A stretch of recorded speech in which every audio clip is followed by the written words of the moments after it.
pandemic that hit the entire world, including Indonesia, this resulted in almost all human activities being paralyzed due to the physical distancing program launched by the government in order to reduce the spread of COVID-19, which was increasing day by day.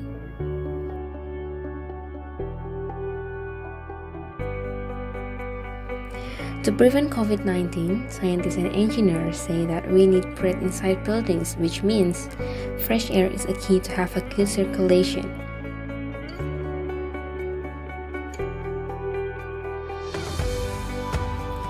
Ventilation in the buildings can reduce the risk of spread of this coronavirus and being one of the ways to keep people safe.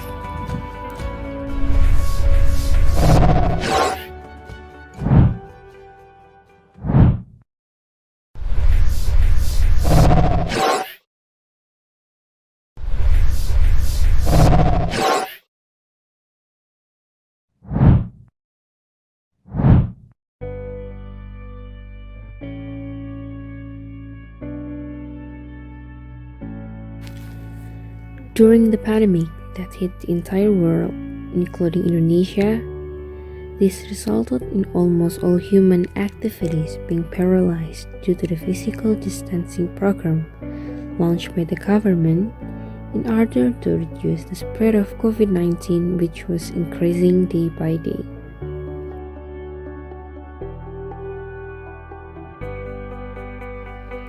To prevent COVID-19, scientists and engineers say that we need breath inside buildings, which means fresh air is a key to have a good circulation.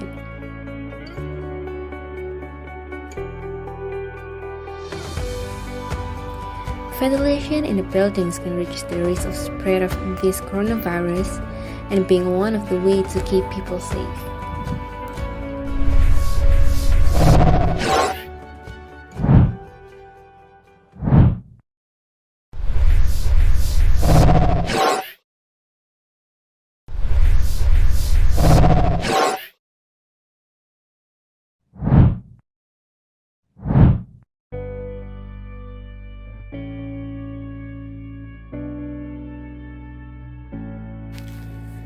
During the pandemic that hit the entire world, including Indonesia, this resulted in almost all human activities being paralyzed due to the physical distancing program launched by the government in order to reduce the spread of COVID-19, which was increasing day by day.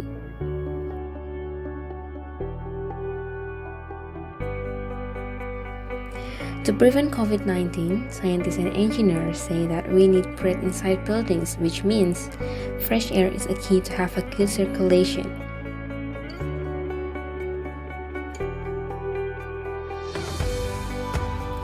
Ventilation in the buildings can reduce the risk of spread of this coronavirus and being one of the ways to keep people safe.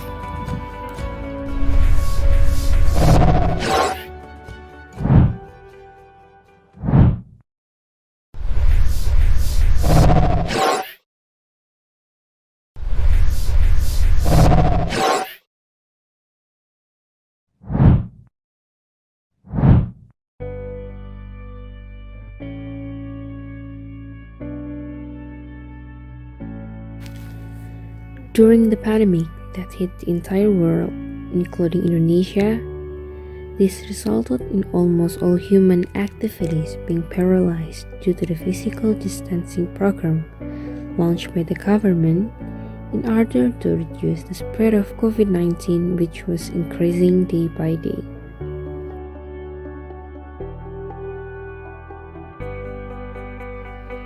To prevent COVID-19, scientists and engineers say that we need breath inside buildings, which means fresh air is a key to have a good circulation.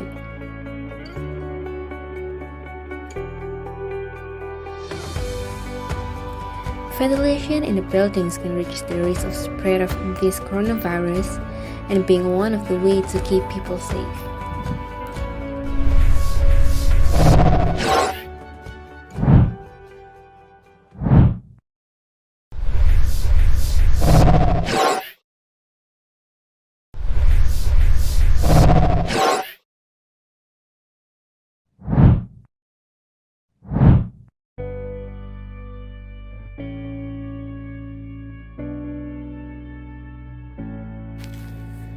During the pandemic that hit the entire world, including Indonesia, this resulted in almost all human activities being paralyzed due to the physical distancing program launched by the government in order to reduce the spread of COVID-19, which was increasing day by day.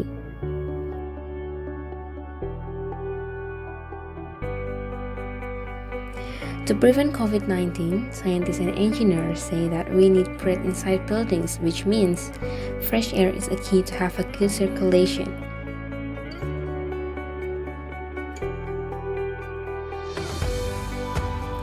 Ventilation in the buildings can reduce the risk of spread of this coronavirus and being one of the ways to keep people safe.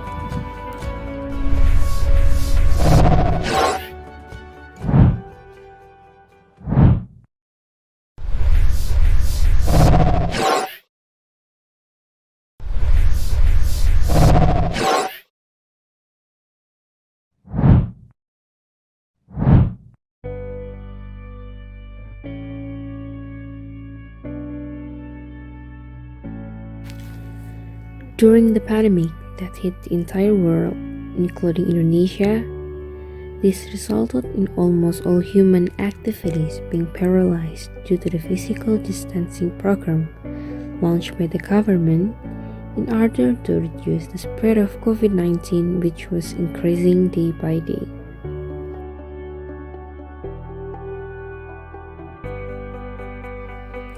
To prevent COVID-19, scientists and engineers say that we need breath inside buildings, which means fresh air is a key to have a good circulation.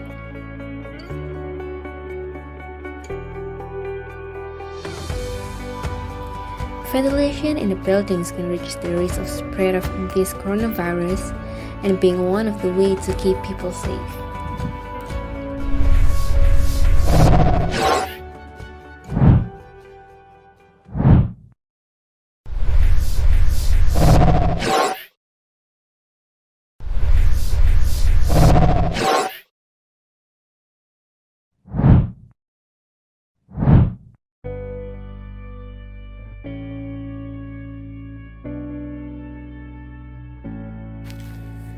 During the pandemic that hit the entire world, including Indonesia, this resulted in almost all human activities being paralyzed due to the physical distancing program launched by the government in order to reduce the spread of COVID-19, which was increasing day by day.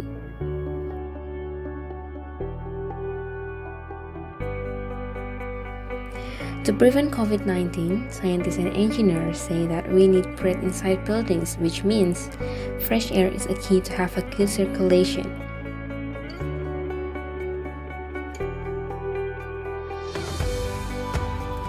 Ventilation in the buildings can reduce the risk of spread of this coronavirus and being one of the ways to keep people safe.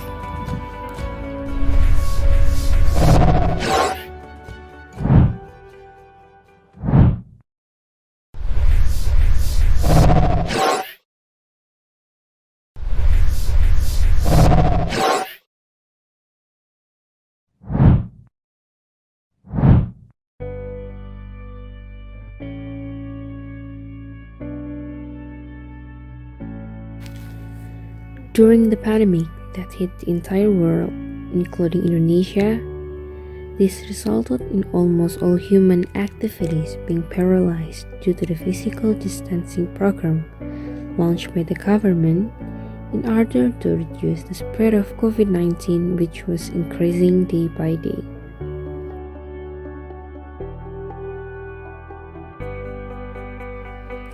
To prevent COVID-19, scientists and engineers say that we need breath inside buildings, which means fresh air is a key to have a good circulation.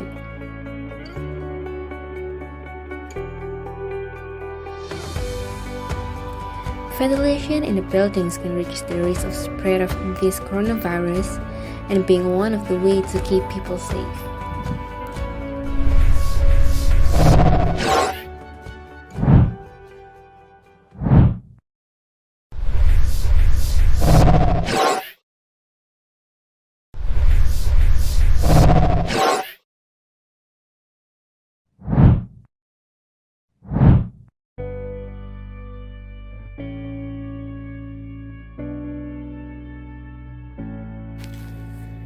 During the pandemic that hit the entire world, including Indonesia, this resulted in almost all human activities being paralyzed due to the physical distancing program launched by the government in order to reduce the spread of COVID-19, which was increasing day by day.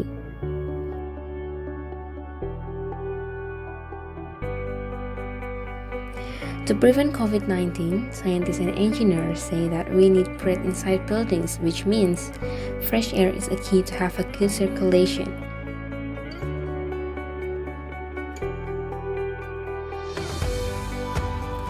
Ventilation in the buildings can reduce the risk of spread of this coronavirus and being one of the ways to keep people safe.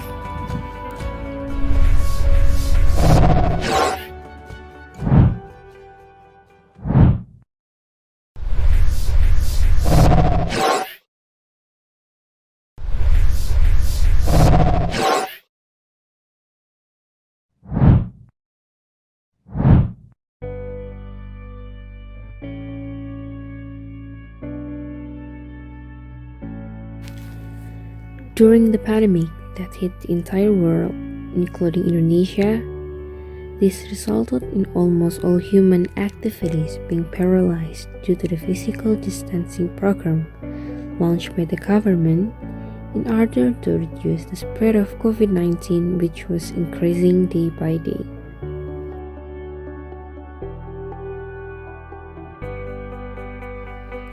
To prevent COVID-19, scientists and engineers say that we need breath inside buildings, which means fresh air is a key to have a good circulation.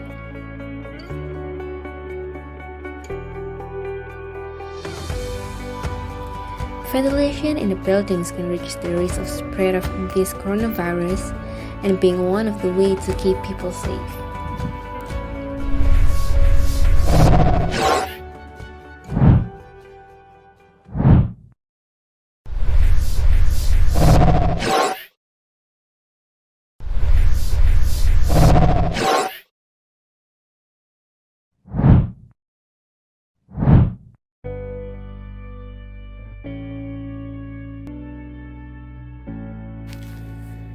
During the pandemic that hit the entire world, including Indonesia, this resulted in almost all human activities being paralyzed due to the physical distancing program launched by the government in order to reduce the spread of COVID-19, which was increasing day by day.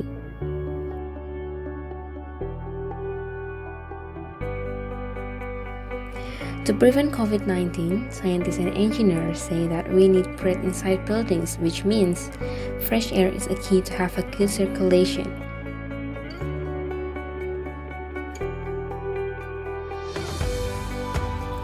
Ventilation in the buildings can reduce the risk of spread of this coronavirus and being one of the ways to keep people safe.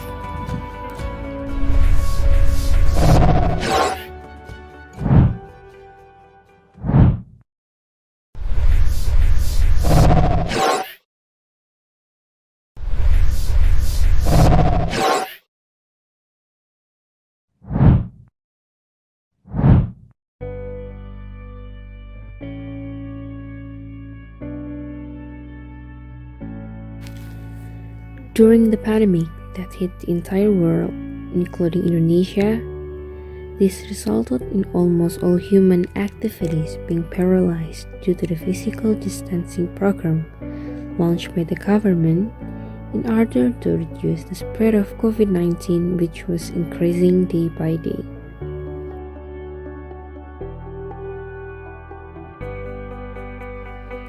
To prevent COVID-19, scientists and engineers say that we need breath inside buildings, which means fresh air is a key to have a good circulation.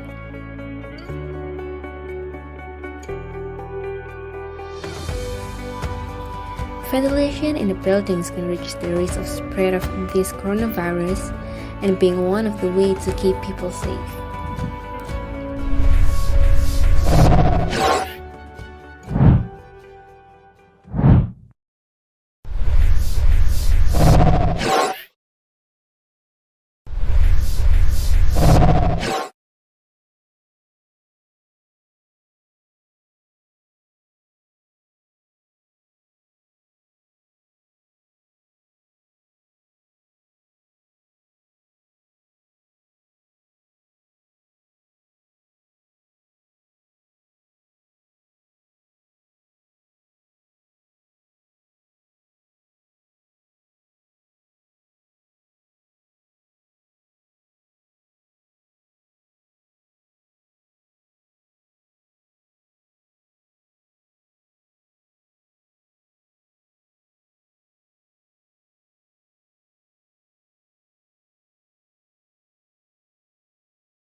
Wahai mahasiswa, harapan nusa bangsa, semangat impor negara, kobarkan darah, kita bekerja belajar, capai cita-cita, junjunglah tinggi impor negara.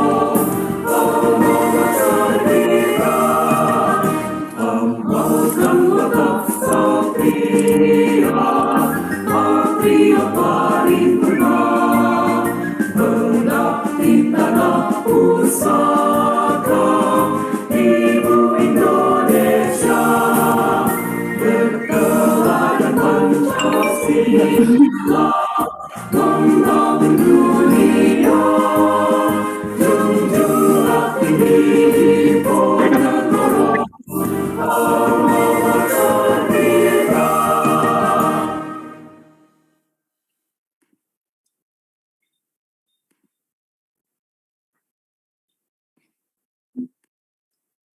For all the audience, please have a seat.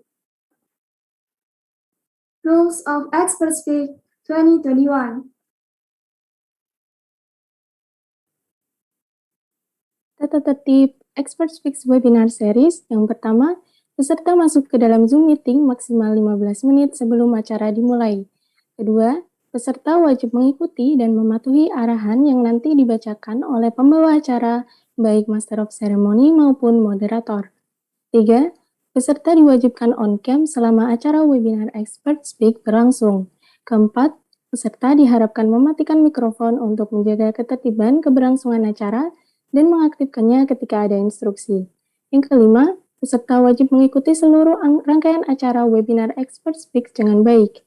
Keenam, peserta yang mengalami suatu kendala bisa lapor ke narahubung yang sudah tersedia. 7. Peserta dilarang melakukan aktivitas yang dapat mengganggu konsentrasi pemateri dan peserta lainnya. 8.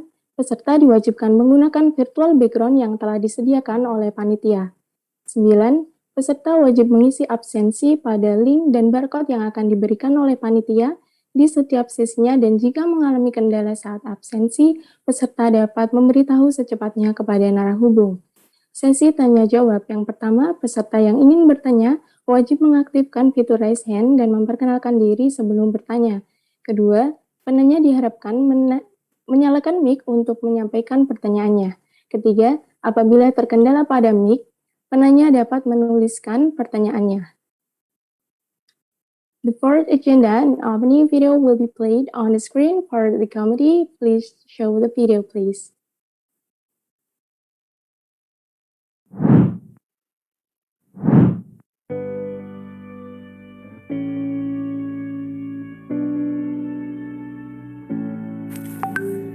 During the pandemic that hit the entire world, including Indonesia, this resulted in almost all human activities being paralyzed due to the physical distancing program launched by the government in order to reduce the spread of COVID-19, which was increasing day by day.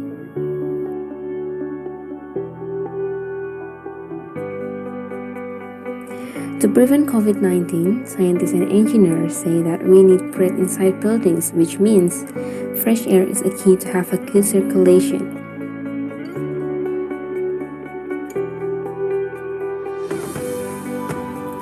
Ventilation in the buildings can reduce the risk of spread of this coronavirus and being one of the ways to keep people safe.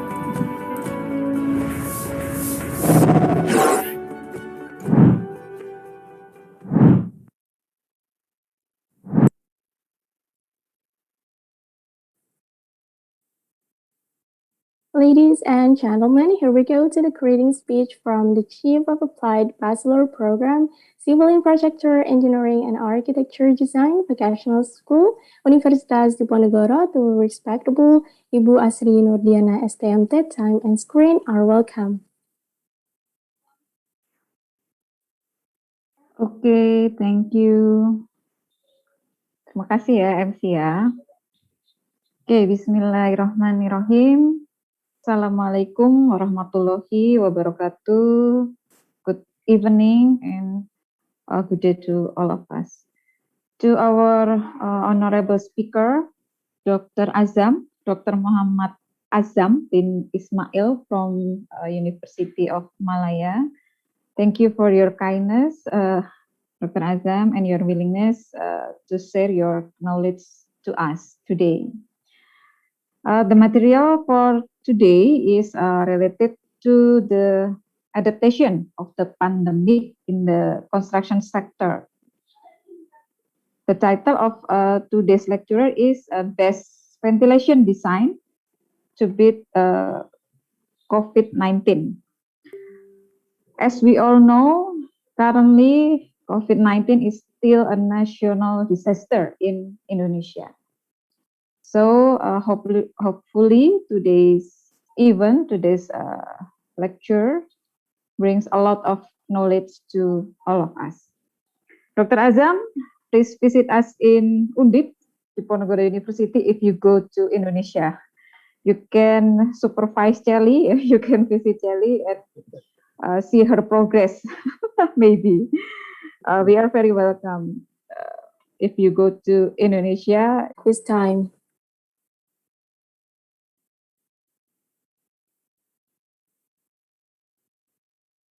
Shelly Novia Bremiana, she is a lecturer in civil infrastructure engineering and architecture design in 2017 to present at vocational school on study leave. She is also a PhD student in Faculty of Built Environment at University of Malaya in 2019 to present. The email address that can be contacted is sally@lecture.undip.sa.id and the postal address Geraha Wahid Beverly A14 Semarang 50276 Indonesia.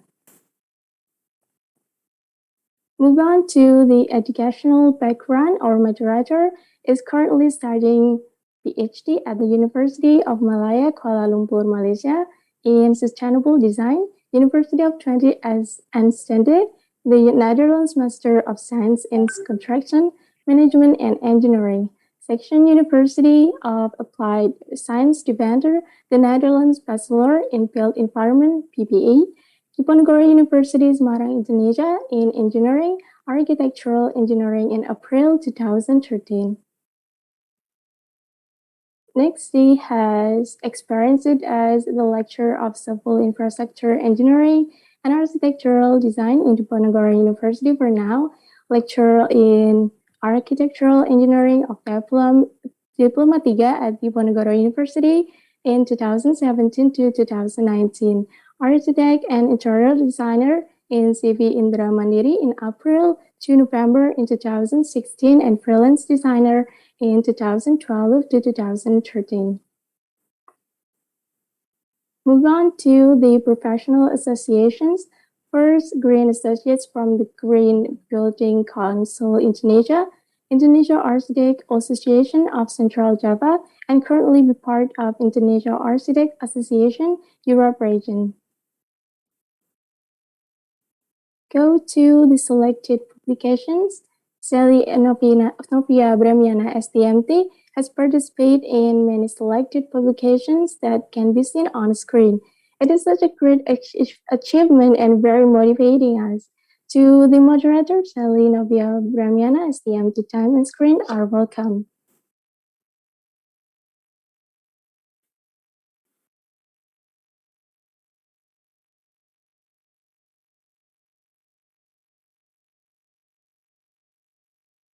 Assalamualaikum warahmatullahi wabarakatuh.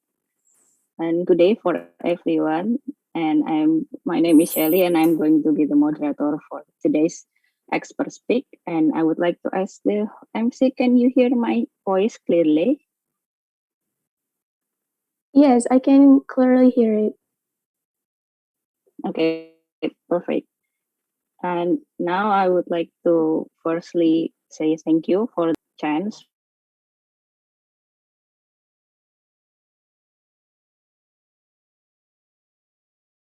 to speak. And next I would is Azam. So Dr. Azam is currently a senior lecturer in Department of Architecture, Faculty of Built Environment, University Malaya. And for his academic qualification, he graduated PhD from Built Environment from University of New South Wales, Australia. And in 2005, he finished his part 2 for Bachelor of Architecture in University Malaya, and in 2000 for his part 1 in University of Glasgow, Scotland. So he's a graduate architect in graduate technologies and well versed in green architecture and green building ratings. He designed, supervised contracts and building construction of various sizes, including a showcase of low-cost house in UM campus that utilize the industrialized building system, and it's a habitation unit for active aging. And surprisingly, it's still in use.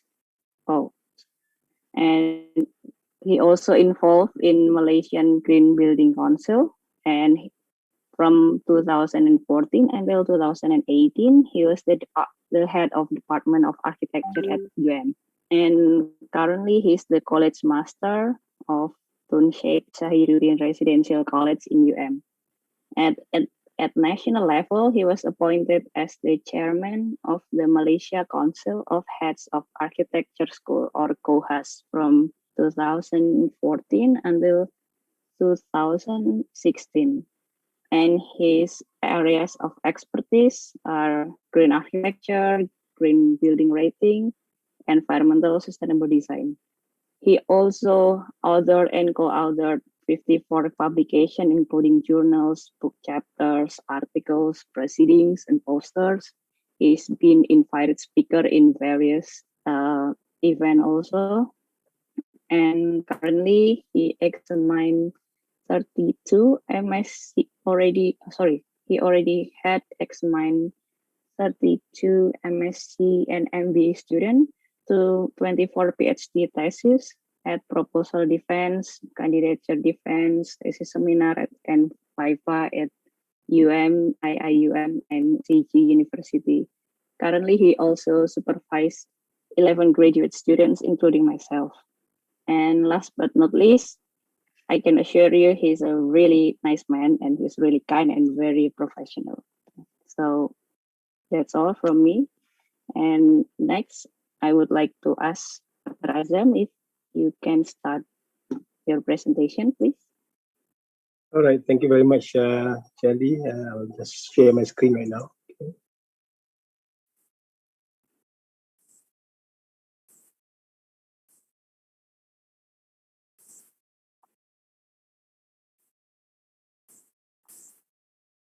All right. Can you see my slides? Can you see my slides? Yes. Okay, good. All right. Thank you very much, Shelly. Also, thank you to Ibu Astri, dosen-dosen di rakan-rakan di Universitas Diponegoro, ketua-ketua pelajar, ya.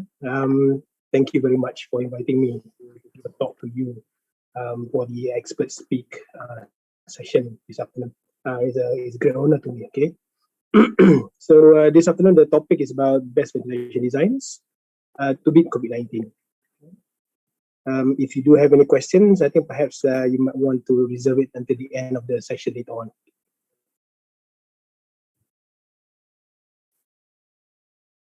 All right, what is the agenda for this afternoon? We only have two agendas. Okay, first of all is the issue, and secondly, what are the solutions to the issue? All right, about myself, just now Shelly already gave quite good introduction to myself. I've been in architecture for about 40 years now. Okay, and 14 of those years I've been teaching and doing research in architecture. And pretty much my motto is to train future green architects, okay, and so that they can shape the world for the better. So just a brief timeline. Yeah, I was a best student in 2005. Also got my PhD in 2011, and then between 2014 and 18, I was the HOD of architecture. I learned a lot during that period of time, and then at the same time, I was also the chairman of COHAS. And since then I published over 50 papers and counting. At the same time, also supervised many PhD students, including Shelley, of course. So what about coronavirus? Okay, it can definitely spread very easily. Okay, it spreads indoors, it spreads outdoors, but more importantly, it is definitely because of human interactions. Okay, we have to interact. We are social animals, isn't it? We interact every day with a lot of people. Therefore, the risk of infection heightens because of it. Okay, but having said that, negligence make it even worse, right?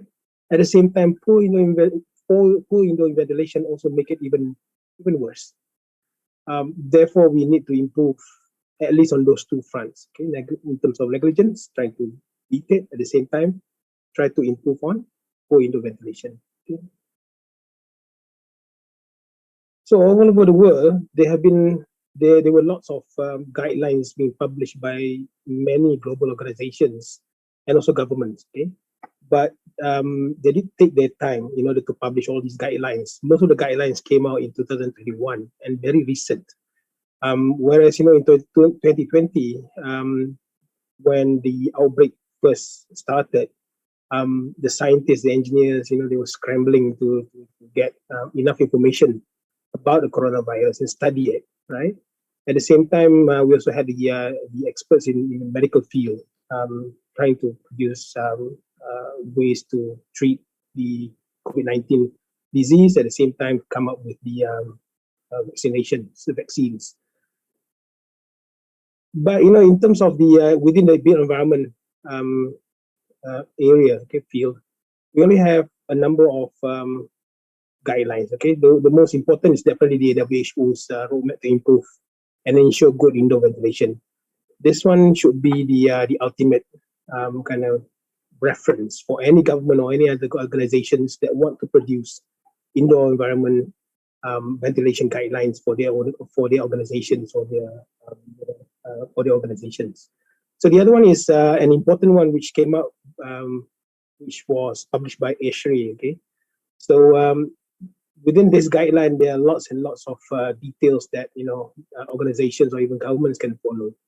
Eventually, in Malaysia, we have two guidelines that were published. One by the Ministry of Health, and the other one by the Ministry of Human Resource. Okay, so they are all very, very useful indeed. Okay, so it doesn't matter whether you are in Indonesia or in Malaysia or anywhere else. You can see a lot of common traits among all of these guidelines.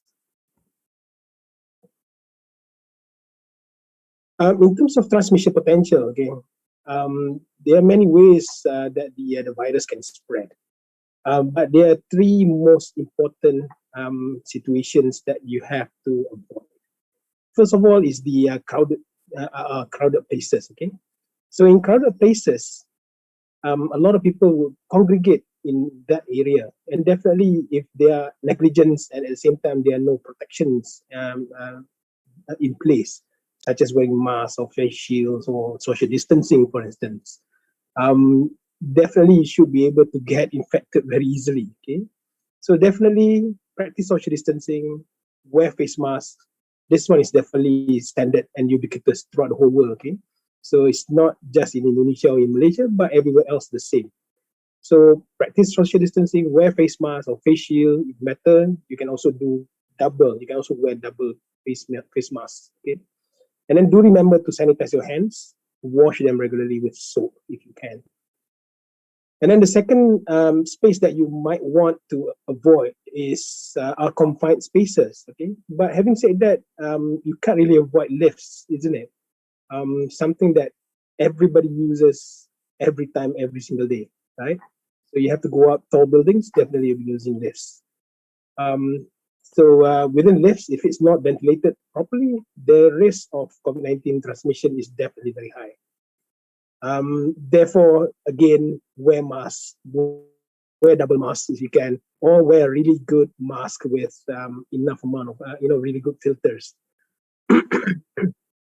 And for other types of confined spaces, perhaps small rooms and whatnot, or even buses, let's say, you can open the windows to allow the air to come in from outside and allow for cross ventilation possible. Another form of human interaction is definitely close conversation. Just now I mentioned to you that we do interact with each other, isn't it? And then talking to one another is really important. For the past 1.5 years, a lot of us have been taking to the internet to do meetings such as what we are doing right now. But having said that, sometimes you do need to have the social kind of interaction happening, okay, in order to convey certain messages. Can be very intimate, can also be in a bigger group. But when you do close conversations, make sure again you protect yourself, okay? And then if people come too close to you, you can warn them, right? Against physical contact, no shaking of hands, no touching of your clothing, and so on.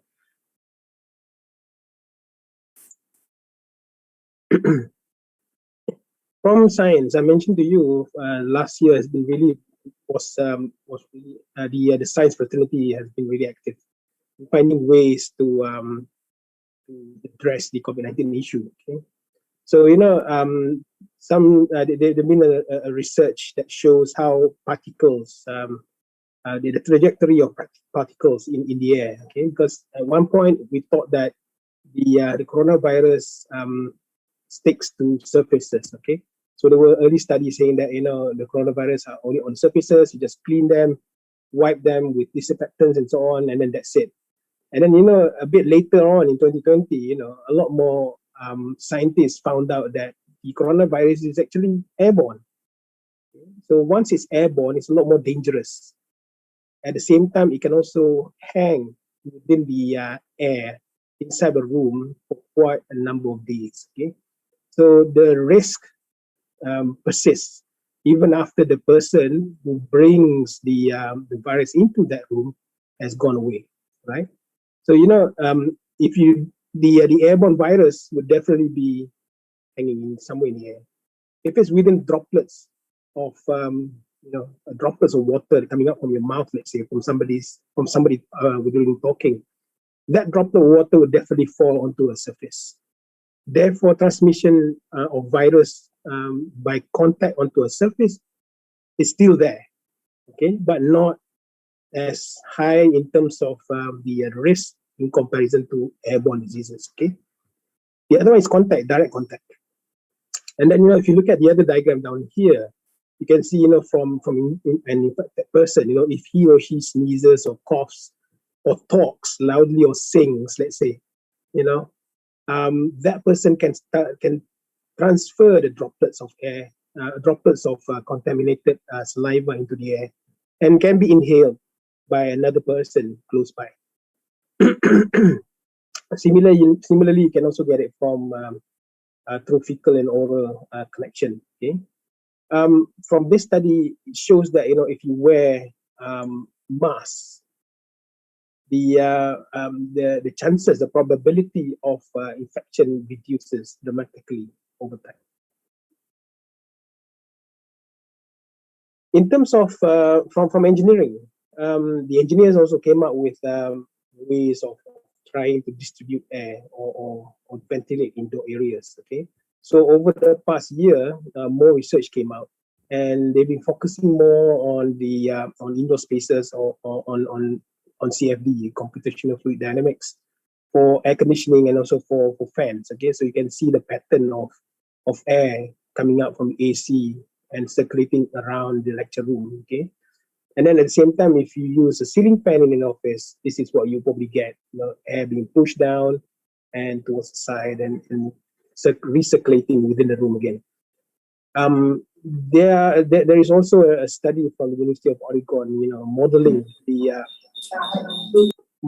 the air movement within a restaurant with an air conditioning unit, and it shows how the droplets of air within coming out from exhaled by the patrons can get circulated around the restaurant and could infect other people.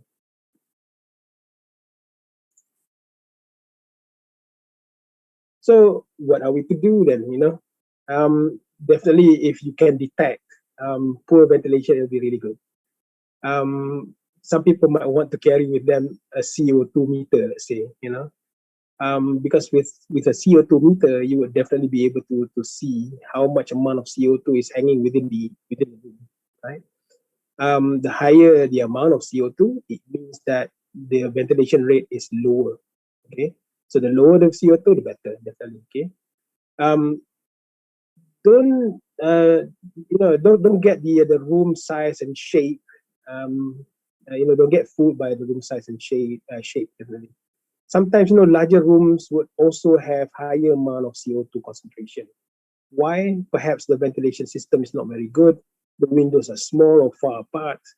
At the same time, perhaps there are a lot of people within that room as well. Okay, so when you look at a large room such as this one, you would think that the ventilation is good, but you must check. Yeah, CO2 meter is an easy monitoring equipment that can be used to detect whether or not the ventilation rate is good or bad.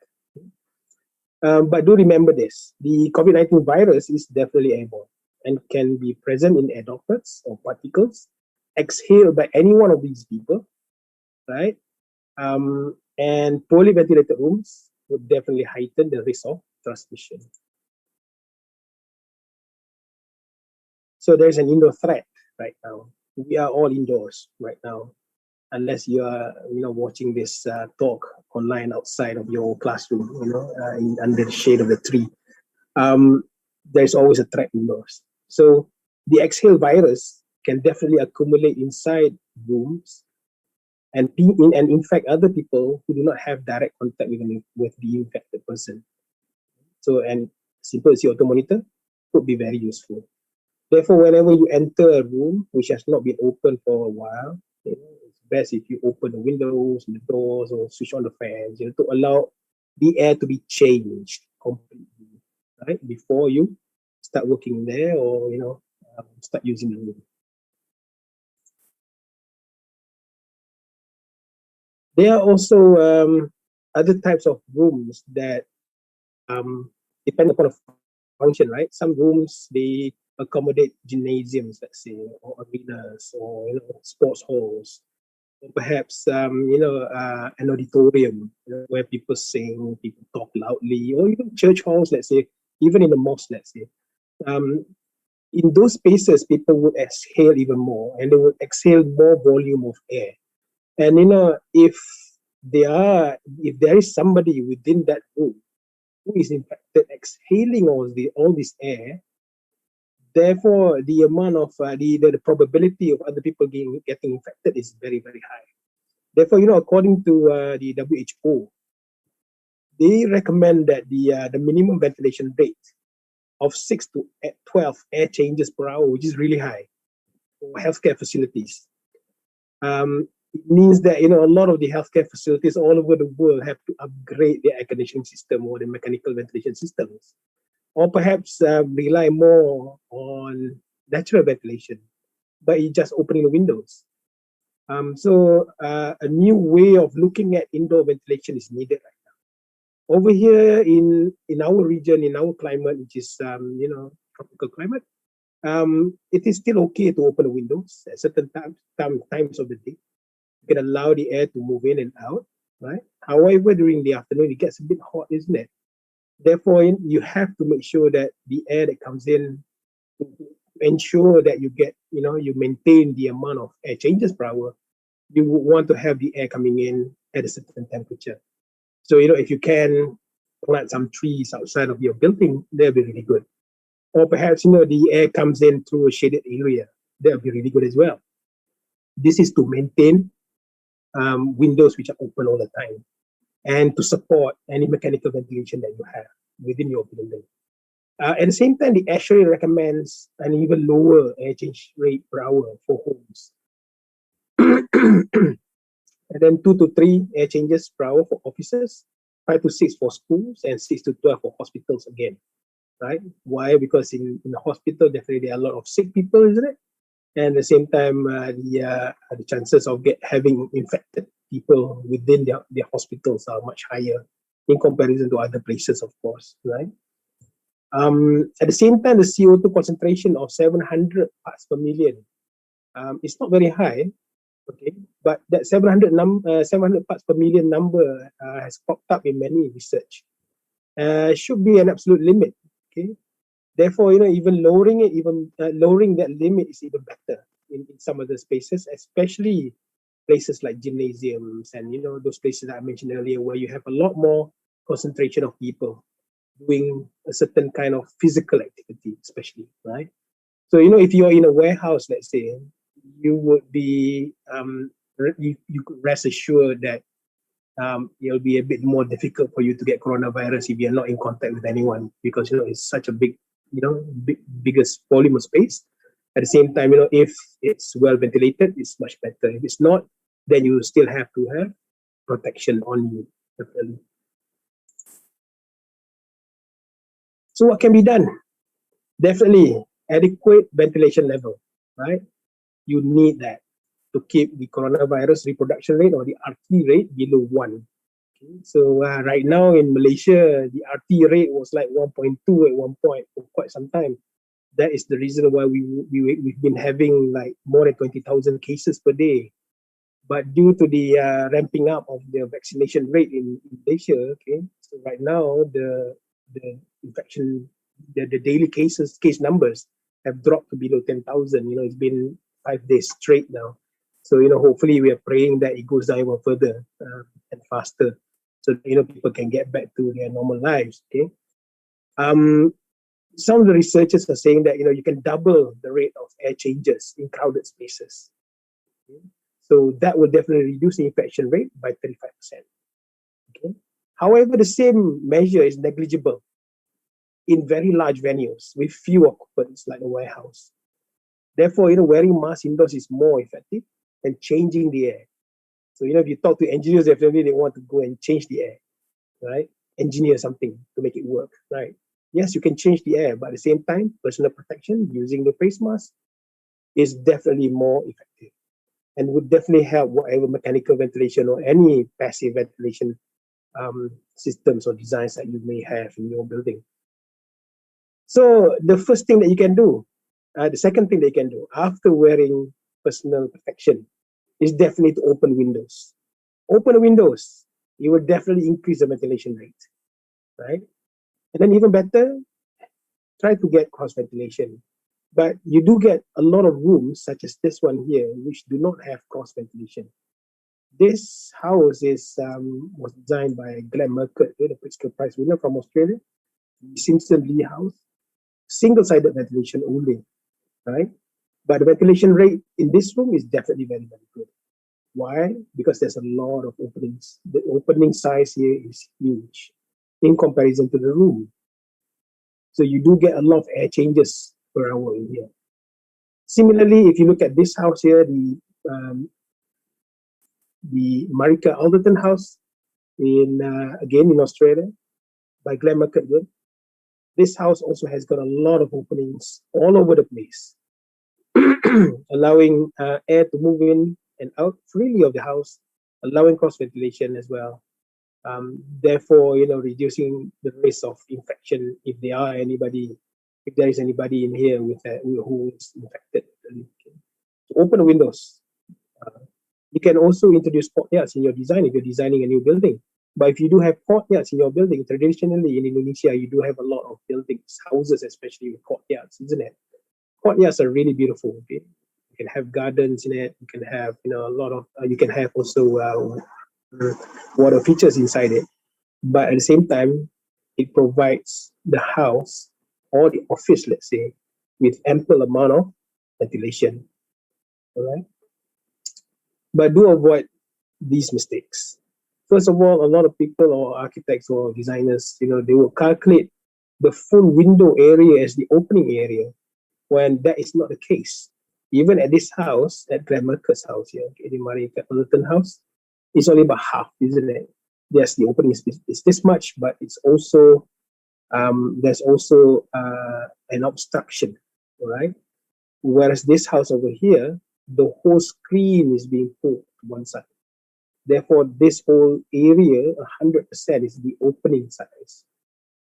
Having said that, in other places, in other houses, you might also have screens that pull to one side and opening only one side of the window.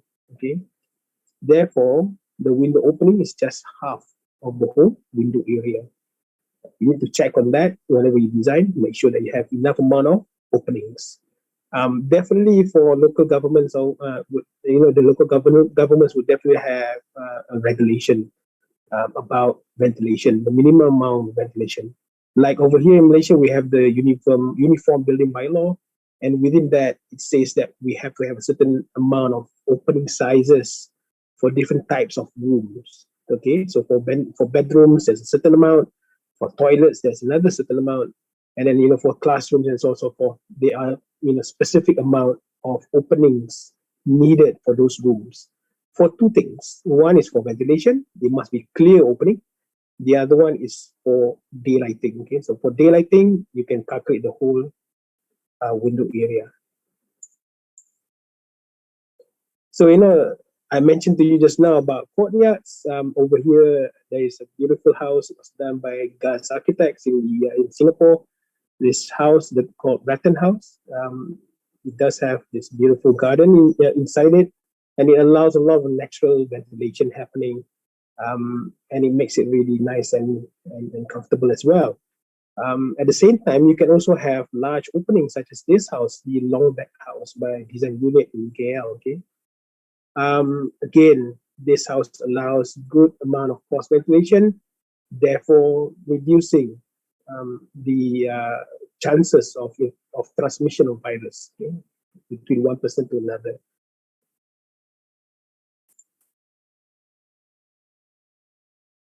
Another passive ventilation solution that you might want to apply is definitely the stack effect. Over here, I'm pretty sure you are pretty much aware of this building in Bali. Okay, it's a beautiful school, the Green School by PP Bamboo. It allows stack ventilation to happen within the building. Okay? At the same time, another building here, which was done by Richard Murphy Architects in Colombo, the British High Commissioner building, also allows for stack effect to happen. Okay? And then an even older building, this Lancaster Library in Coventry University by Short and Associates. Stack ventilation is allowed to happen and also expressed architecturally. Okay? And the architectural expression is quite common between these three buildings that I'm showing you. So over here, you can see tall chimney-like kind of structures on top of the building. Over here, you can see this edifice at the top of the roof, allow for stack effect to happen. At the at the Green School, you also have this beautiful sweeping roof made of bamboo with a large opening at the top to allow for stack effect to happen. Okay? So how does it happen? Yeah, definitely air enters the building through interstices or ventilation apertures, and then the thermal load, people, computers, refrigerators, whatever that produces heat, warms the air, okay, and then lowering the density of the air. Therefore, the warmer stale air would rise up because it's naturally more buoyant than colder air, moving upwards to the room ceiling and then out to openings at the top of the roof. And sometimes you do need to install exhaust at the top.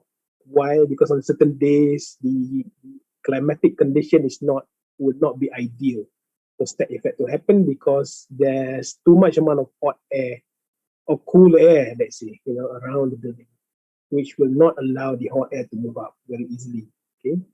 So similarly, over here in Malaysia, there's a house in Malacca that I know of that I've done a research on. There is a solar chimney there. Okay, a solar chimney, which I will show you later. The first one in the country, they had to put an extractor fan on top, which is powered by electricity. Because sometimes on certain days, the climatic condition is not good enough for stack effect to happen. Therefore, in order to extract the air from within the building up to the top, you still have to switch on the fan. So just now I mentioned to you about solar chimney. Solar chimneys have been used all over the world, okay, for a long, long time. This building here is the Monash Science Center in the Monash University in Australia. It's got the solar chimneys here. This house here is one of the houses within a development, a housing development in Damascus, Syria by Laissez Francis Charles de Gaulle. He won the Aga Khan Award, okay, and it has got the solar chimney attached to it. And through this, ventilation is induced.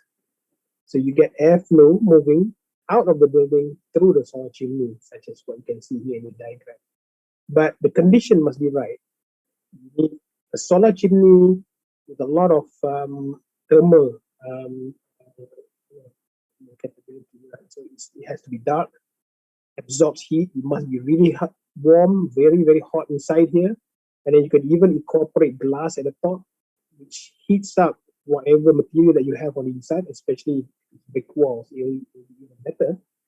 Then by having the potential difference, a bit more heat at the top in comparison to when you have where you are at the bottom, you will definitely get airflow moving up and out of the building.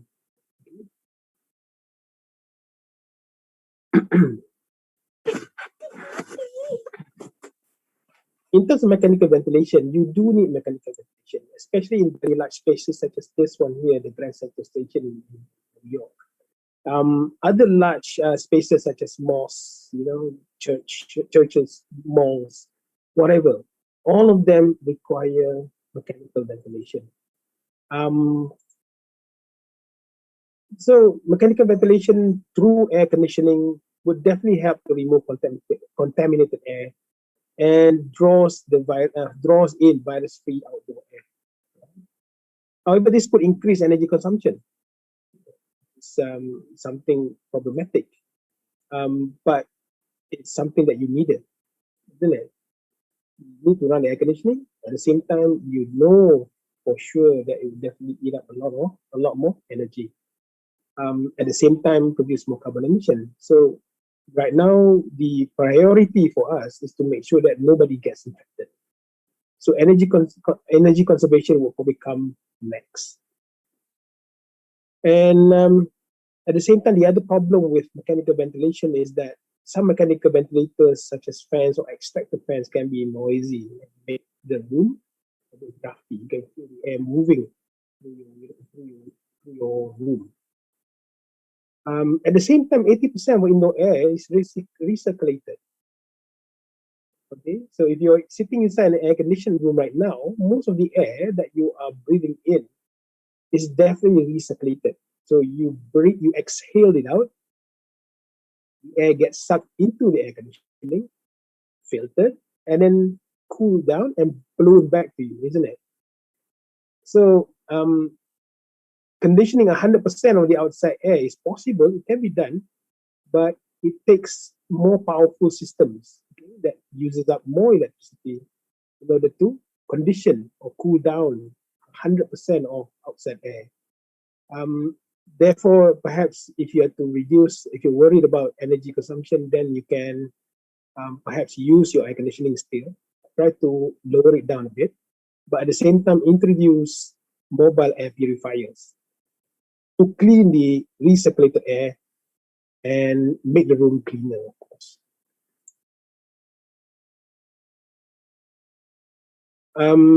Between the two types of system, air conditioning and mobile air purifier, in a controlled environment experiment, a researcher found that mobile air purifiers fitted with high efficiency particulate air filters outperformed an air conditioning system in removing aerosols simulated by air-filled soap bubbles. So definitely this device here is really good. Okay.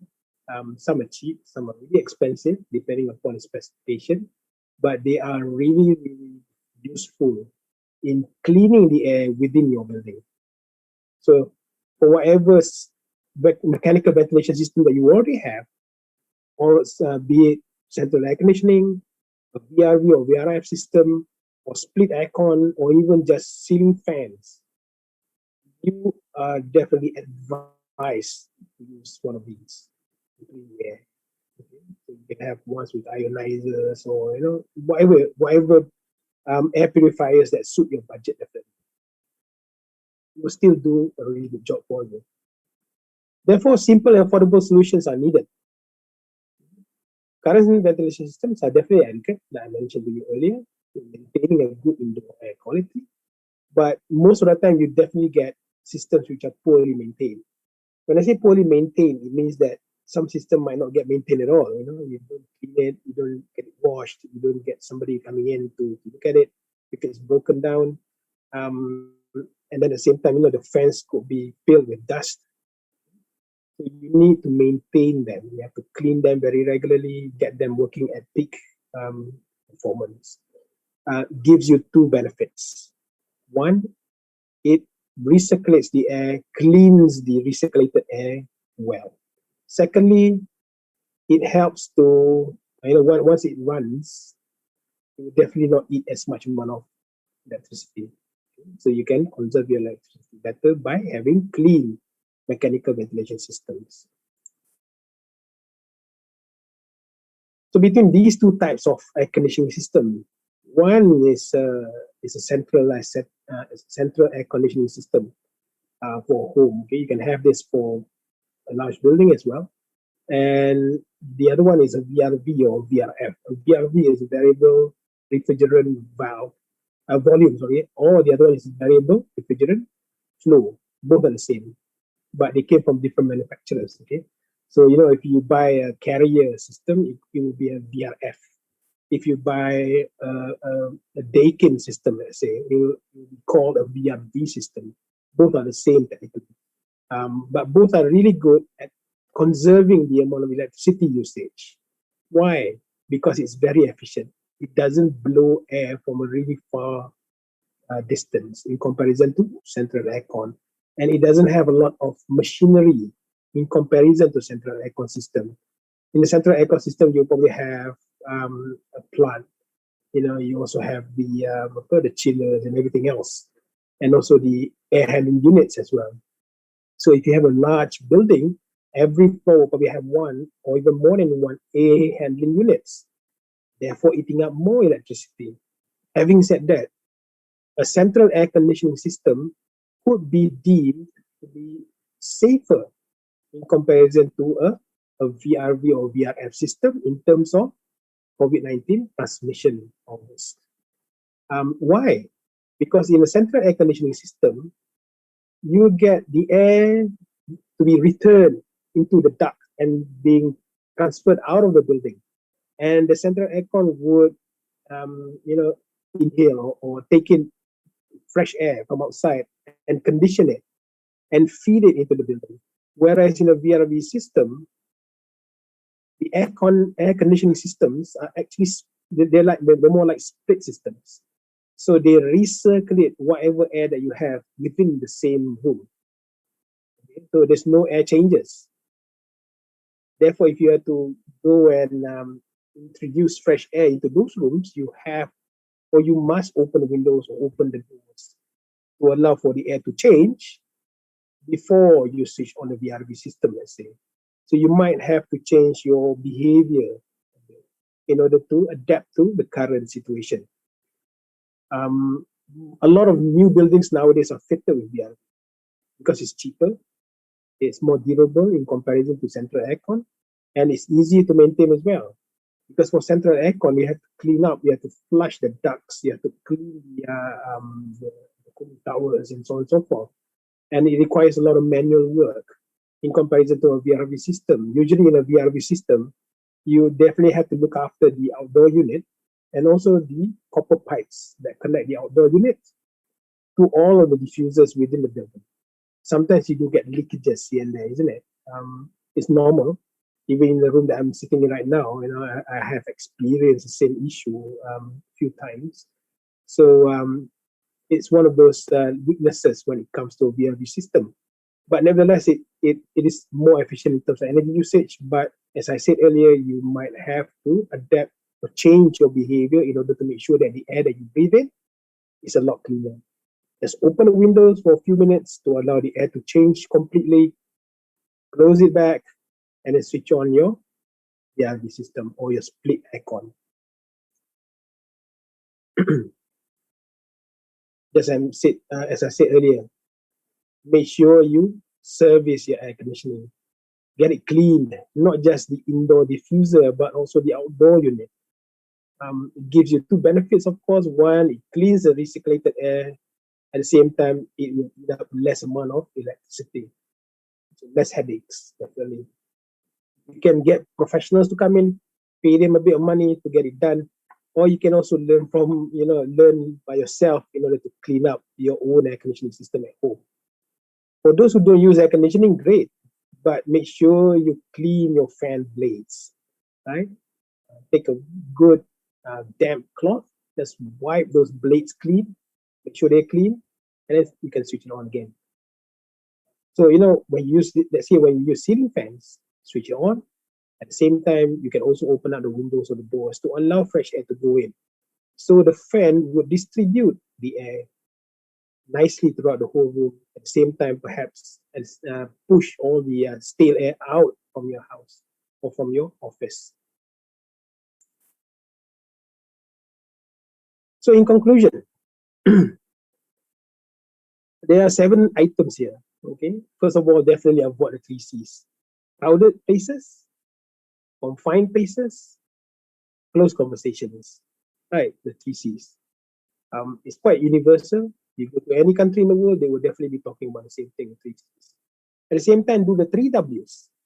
Wear protection. Okay, put on face mask, double mask, or face shields. Okay, in severe situations, if you are working for the health ministry of facilities and you are you've been asked to service people who are affected, put on the PPE, personal protective equipment. Okay, white PPE overalls, right? And then the third W is warn. Warn people not to come close to you or even touch you, or don't shake hands and things like that. Okay, so these are all within your own control. The 3 W's. The next item to look at, to remember, is to naturally ventilate your interiors. Whatever buildings that you are in, or wherever you work, or even at your university, you can practice opening the windows more often. Even ourselves at our faculty over here, we do have windows which are openable. So most of the students, they would not do anything to the window, just leave the window alone because there's air conditioning switched on. But nowadays, because of COVID-19, the use of the window should be encouraged. So students have to open the windows, make sure that they get fresh air coming in. Those who are closer to the it's like a real estate thing. So desks which are closer to the window should be something really popular, isn't it? So that you get you reduce the infection risk, definitely, by being close to the window. Avoid opening size mistakes. As designers, as architects, or civil engineers, let's say, can make sure when you size your windows, size them properly so that you get enough amount of air coming into your interiors without obstructions. Okay, so if you can have no obstructions, no internal walls whatsoever, it will be really good. But because of the building functions, definitely you need walls. So try to design something that would allow air to move through your building. You might have some louvers or small windows at the top of your walls or under at the bottom of your walls to allow air to circulate within your building. But if you can't afford that, you can definitely rely upon single-sided ventilation, but make sure that you have enough amount of opening. Right?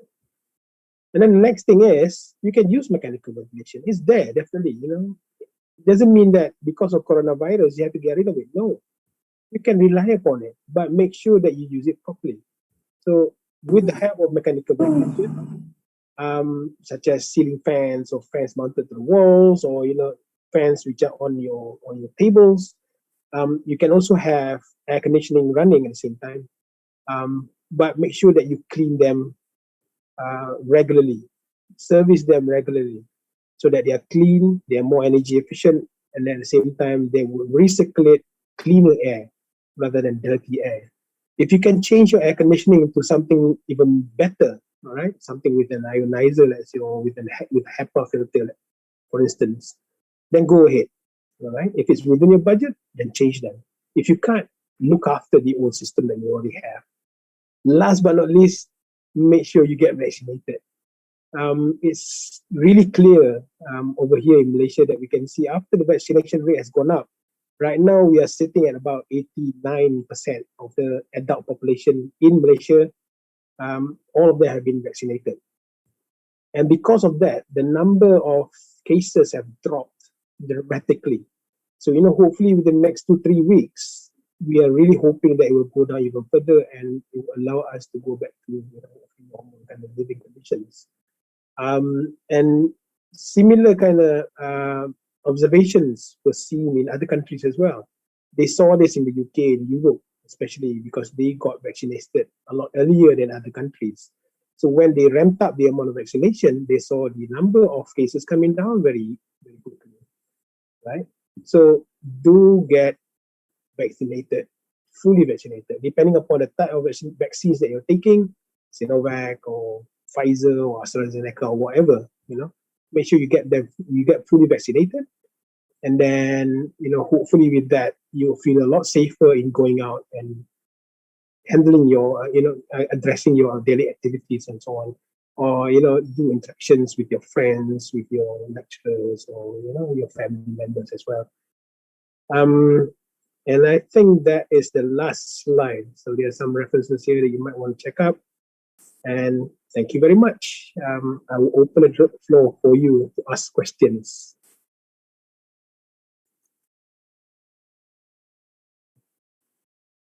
Okay, thank you, Dr. Azam, for the beautiful presentation. Now I will open the Q&A session. If anybody wants to ask Dr. Azam or have any questions, please raise your hand, or you can just chat on the chat column. Should we give some time for questions? I saw one person raise their hand too. I would like to ask Gulandito Risco. Maybe you can unmute and express your question. Yes, thank you, Ms. Ali. Good afternoon, Dr. Azam. I am an architecture student in senior year in University of Ponegoro. So I have a question about natural ventilation concept. And of course, it is promoted by several green building council in each country. So is it any possibility that the green building consultative to add healthy building requirements to its role, since natural ventilation is strong by related to green building concept? Thank you. Gulandito, can you leave us the question again, please? Can you repeat it, please? So the short question is there any possibility to the Council of Green Buildings to add natural ventilation as a requirement? You see, natural ventilation is part of passive design strategies. Definitely a green building measure or green building design criteria. So all green buildings would definitely have natural ventilation. If they don't, then definitely they will probably go for really energy efficient air conditioning, let's say. So it's a choice. It's definitely is a choice for the architect or the designer or the engineer or even the building owner, right? To have either natural ventilation or mechanical ventilation or both. To me, in order to ensure that you have or you get a green building at the end of the day, it's best to have both. Because if mechanical ventilation breaks down, let's say you don't have electricity, or you don't have when there's an electricity supply breakdown, and then at the same time you don't have a generator, therefore you probably need natural ventilation. So it's just easy to open the windows. Having said that, for many buildings within the urban centers, especially in Indonesia, it can get really, really crowded, right? So, opening windows can be a second choice to mechanical ventilation, right? Because at the same time, you do have a lot of pollution from outside. If you open a window all the time, you probably get air pollution coming into your building and you make your occupants really uncomfortable, even though it lessens the infection rate or the infection or the transmission probability. So, it's something that you have to balance. What is it that you really want? You want to reduce the infection, the transmission probability, or you want to make sure that the occupants are comfortable and they don't inhale any air pollution from outside. So you're gonna have to get some kind of balance there. So once in a while you might want to open a window, but sometimes you can also close it up so that it's more comfortable for the occupants inside, depending upon the day. Broad day, at certain times of the day, you might get more air pollution. So you just close the windows, use your mechanical ventilation. Other parts of the day, just open it up, allow air to move in and out freely. So it depends on. So there will be three things here. One, have a combination, have mechanical ventilation, of course, energy efficient ones. At the same time, you must have windows, operable windows. And the third one is to change your behavior, adapt it to the current needs. So all these three go together nicely, and it will definitely make your building clean. All right. I hope it answers your question.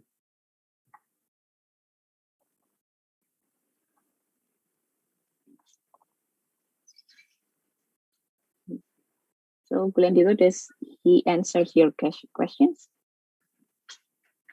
Actually, I think there's a missing part that I still don't understand. So,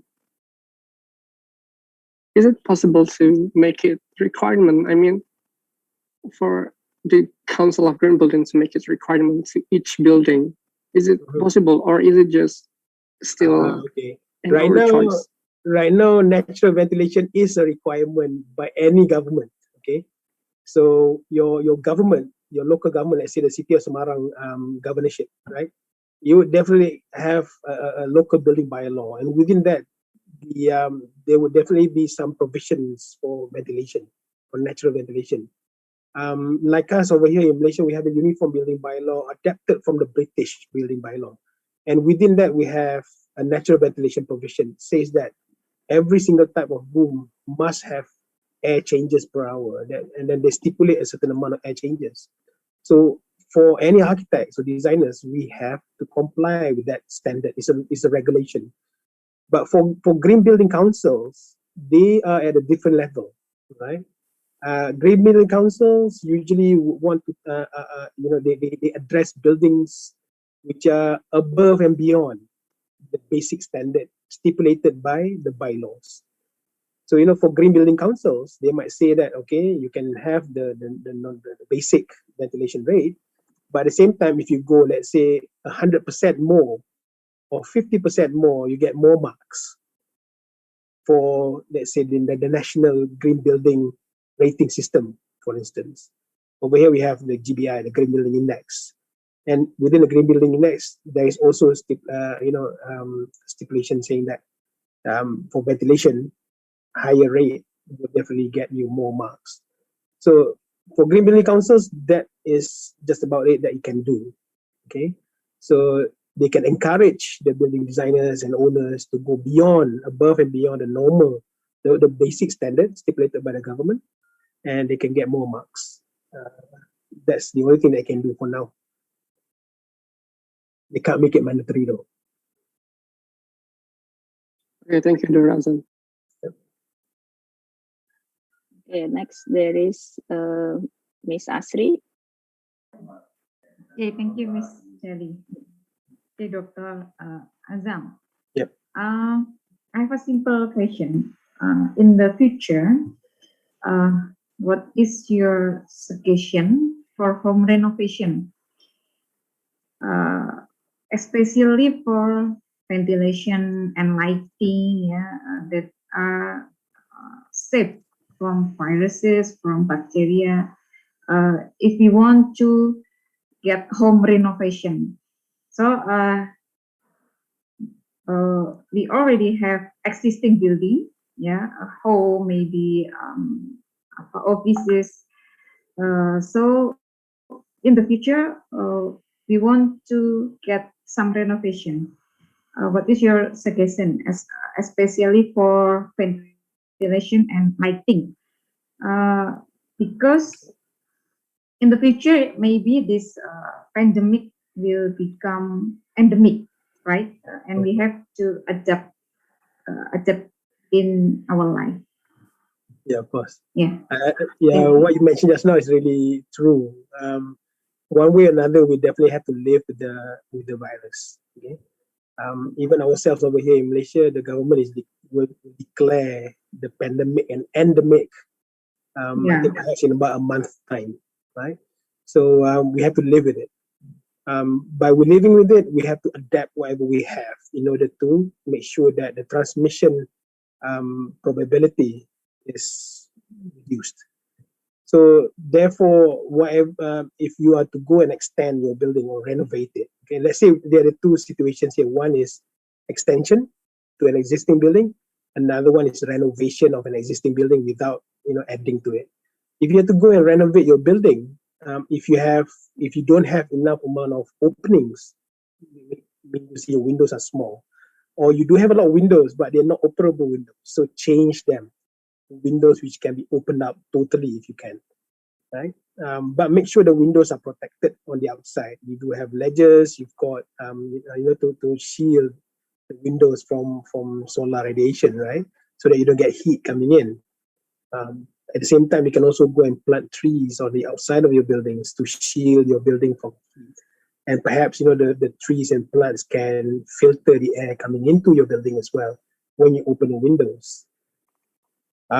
Secondly, if you're just renovating, then perhaps look into upgrading your mechanical ventilation. Change your air conditioning systems to something which is more efficient and perhaps cleans the air better. Something with a HEPA filter, let's say, or something with an ionizer that would definitely kill off any virus hanging in your air within your building. So change the air conditioning. For fans, you cannot do much to it. Okay, so you can also just use fans, no problem with that. At the same time, you have to look into how you operate the building. So try to use air conditioning together with fans.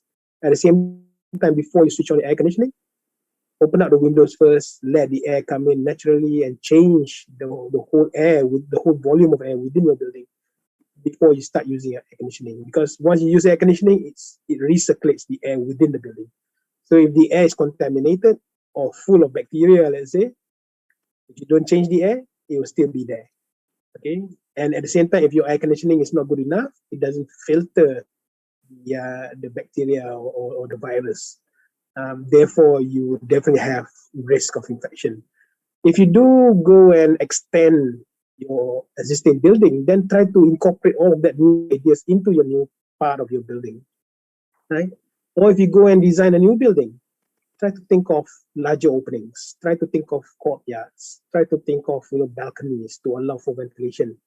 And then if you design apartments, let's say tall condominiums that do not have provisions for cross ventilation, let's say, try to have larger openings so that you can have really good single-sided ventilation. At the same time, the walls within your building, try to have openings within the wall, at the top of the wall, or at the top of the window, top of the door within your building, within your house, to allow for air to naturally circulate. If you notice, if you look at older houses in the 1980s, 70s, and 60s, or even older than that, you would definitely get openings at the top of the wall, and also openings, louvers at the top of your doors inside of your building. That allows for air to circulate. Yes, it does give you some problems in terms of privacy because people can hear you, but at the same time, it allows air to circulate. So that wisdom should be applied onto new buildings as well. So we don't just get rid of it. Some of the traditions that we get from older buildings, we probably have to introduce them into our new buildings. Yeah. So it's nothing new. It's just reapplying old tricks at the same time adapting it to new ways of working with mechanical ventilation. Okay, I got it. So the main keyword are windows and air conditioning, right? Yeah. I have one question. Is there a government regulation in Malaysia for building to prevent this COVID, Dr. Azam? Okay. Ibu Asri, before I go into that question, for the last one, it's also good to have monitors, such as CO2 monitors. In my talk just now, I mentioned CO2 monitors. I think it's very cheap. You can buy those. It can be a handheld one, or it can also be something that you mount onto the wall, just put onto your table. So it's good to have one of those CO2 monitors where you work or where you live inside your house. Because once you see the CO2 level go beyond 700 parts per million, go and open the door or open the window. It gives you a very direct indicator. If it's lower than 700, you should be okay. But if it goes up to 1,000 or 2,000, then something is wrong with your room. You definitely have to change the air, open the windows, open the doors, do whatever you need to do in order to change the air. All right. Going back to your second question, just now I showed you there are a couple of guidelines that came out from the government of Malaysia. They only produce guidelines. They didn't produce regulations just yet. Because the current regulations, it does take a long time in order to change the regulations, of course. But I do agree, yes. Perhaps in the long run, the local building bylaws will have to change in order to adapt to the current situation. But for now, the Ministry of Health, and also the Ministry of Human Resources, only those two produce guidelines for workplaces and also for hospitals. They did not. Nobody else produced any guidelines for houses, let's say, or for apartment buildings or malls. None, not yet. So it's still early days.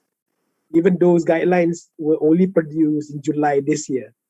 So still a long way to go, even for us to adapt to the current kind of situation. And people are still studying. And hopefully whatever we have right now, like I mentioned to you, can be adapted to the current situation rather than we go and invent something new in order to deal with the coronavirus. Because it will be really tough. We have to invest a lot of money in order to do that. At the same time, it will take a lot of time in order to change whatever we have right now to really reduce the infection, the transmission rate. Yeah, so I'm not sure in Indonesia. I think you probably have your own guidelines as well, right? There's no regulations just yet, isn't it? Yeah, same in Indonesia. Yeah. Okay, thank you, Dr. Azam. Yeah, no worries. Yeah. Okay, for our next question, there is one in the chat box from Maria Rosita. Good evening, Dr. Azam. What do you think about the currently many hotels rooms being used as self-isolation room? Is it a good decision? Is it dangerous for other hotel occupants? That is a really, really good question. Okay. Yeah, similarly over here in Kuala Lumpur, many hotels are being used as quarantine centers or isolation centers for people coming back from overseas. So they have to live in a hotel room for 2 weeks or 10 days or whatever the current regulation is. And during that time, definitely there's some risks. But earlier I mentioned to you that between a VRV system and a central air conditioning system, the central air conditioning system is arguably a bit better when it comes to reducing or mitigating the virus transmission risk. Why? Because it doesn't recirculate the air.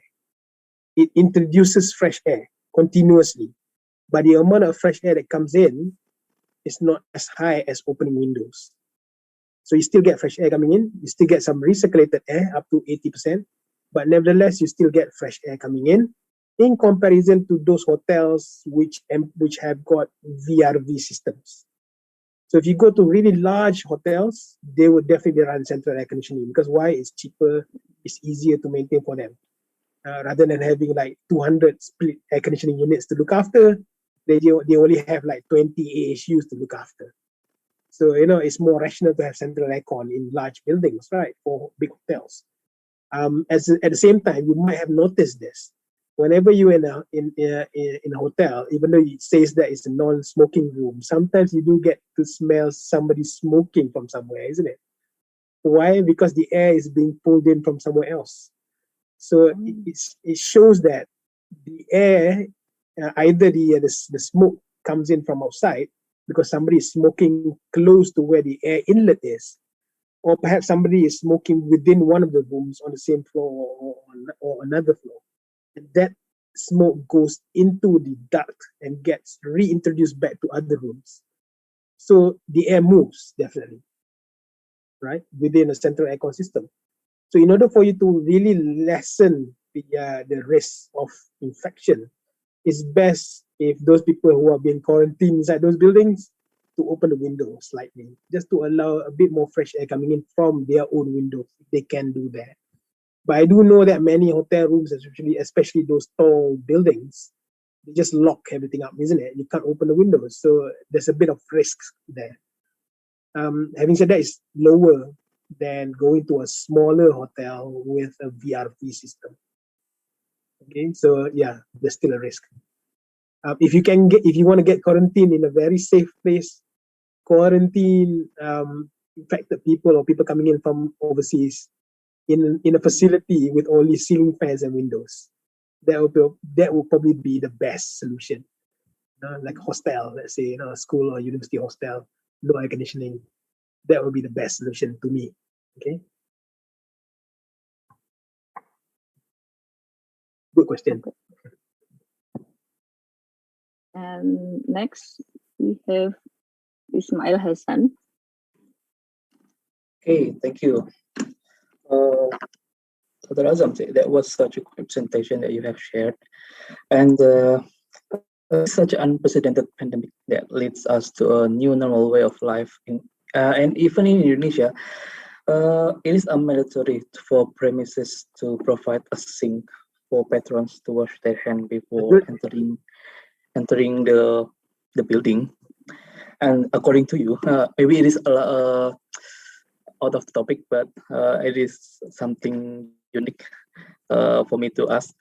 According to you, would this trend will be last longer, or would it be just a new rule, or just fade away once the herd immunity is established?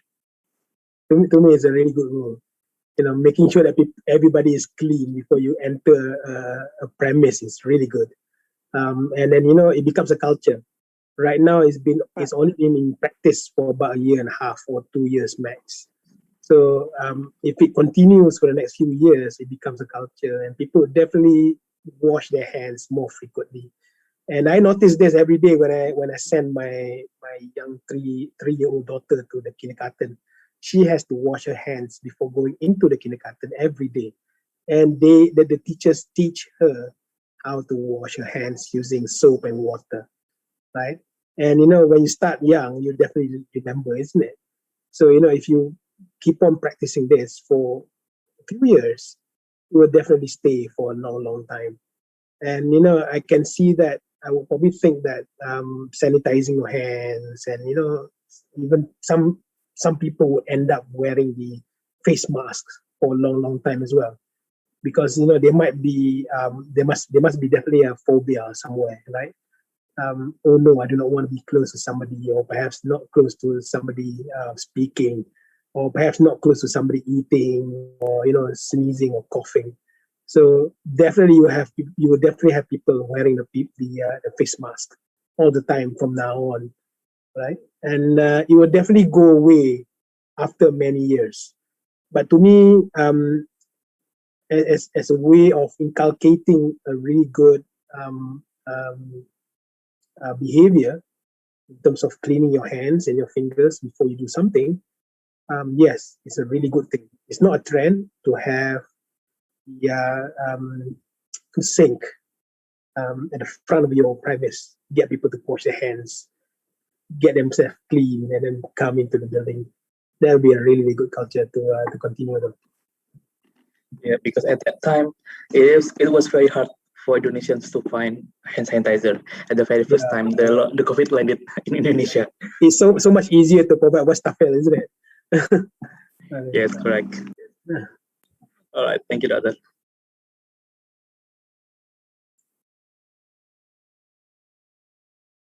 If you look at the way that the Japanese teach the young children, they would start a lot of these behaviors, good behaviors early on in life. So once you go to kindergarten, they teach you how to sweep the floor, to clean the floor, to arrange the toys and things like that, isn't it? Make sure that everything is nice and neat and tidy, and everybody follows a certain kind of strict, really good protocols, right? The way that you speak to one another. These are all cultural traits. And, all these good cultural behaviors, once you start young with the kids, it will stay on with them forever, right? So for us adults, it's a bit more difficult, definitely. So the government has to enforce the rule. Therefore, that's what you have in Indonesia. But nevertheless, it's really good anyways. At least they are trying to address the problem by making sure that everybody washes their hands. If you can't get hand sanitizers, to me, hand sanitizers can be a good thing, can also be a bit annoying as well. If you compare between washing hands with soap and using hand sanitizers, the hand sanitizer stick to your fingers. Sometimes it gets a bit itchy, right? And then sometimes your skin becomes dry because of it. So to me, it's so much better if you wash your hands. So wash your hands and use soap. That would definitely be much better than using hand sanitizers.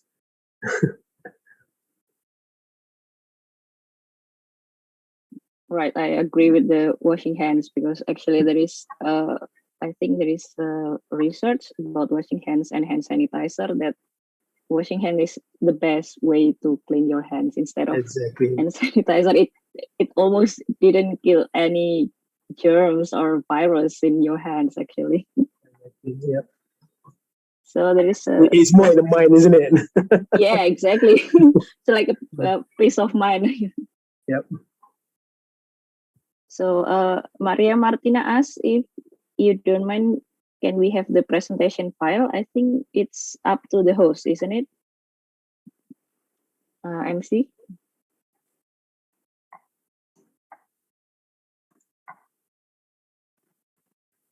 Sorry, where is the host? Yeah. Ini nanti ada dalam satu Google Drive sih, panitia. Oh, okay. Nanti bisa langsung ini aja. We provide it in a drive. Okay, cool. Is there any more questions? I see no more questions. Okay, can we wrap up this? Can I ask anybody a question? Yes. Are you allowed to travel freely within Java? Actually, kind of, because I went to Jakarta already 3 times in 1 month. Right. Okay. No restrictions. Well, there is a restriction. Not really actually. If you go by car, it's no problem. But if you go by train or plane, then you need to provide the PCR test. I understood. Okay, so that's much better than what we have over here. Really? Yeah, we can't travel to other states. Right now we are only allowed to go to roam around within our own state. So we're not allowed to go to a different state. I can't go to Penang. I can't go to Kedah or Johor or something like that. So a lot of people are restless. They want to go out of Kuala Lumpur because most of the people are here in KL and Selangor. There's about 10 million people within KL and Selangor alone. And all these people, they want to go out and go to other states and then see their families and friends and whatnot again. So all these restrictions is really, for some people, it's difficult, but it's totally necessary in order to make sure that the amount of infection goes down. Yes, agree. And oops. Okay, I think that's all the questions we have. All right. Thank you very much. Thank you very much for answering the question. And now I would like to ask all the participants for the photo session while we still have everybody. So the host, I think, will take the pictures, right? So if everybody can turn on their cameras, because I saw a lot of people doesn't turn off their camera. Yes, so okay, for now we're going to take a documentation for the moderator and also the speakers. Are you ready for the documentation? Okay. Yeah, and then for all of the audience, please turn on your camera. For the comedy, please be ready. Okay, for all audience, please turn on your camera.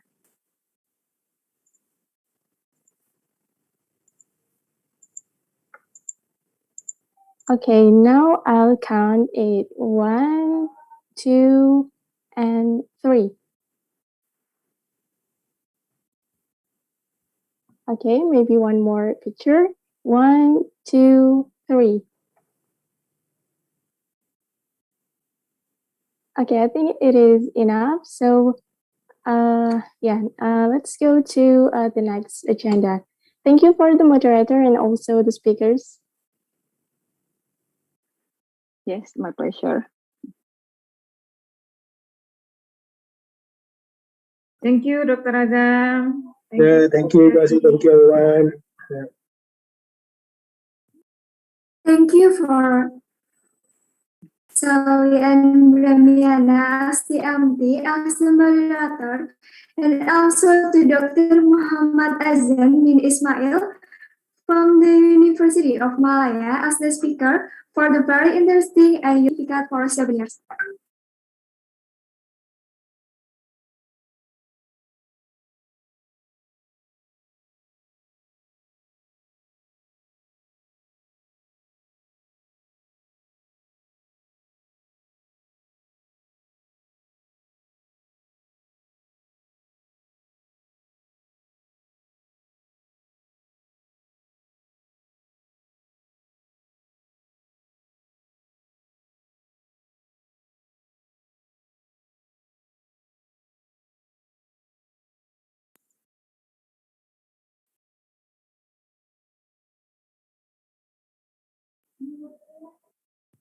Mbak MC ini sudah boleh live? No, we still have another certificate. Oh, iya.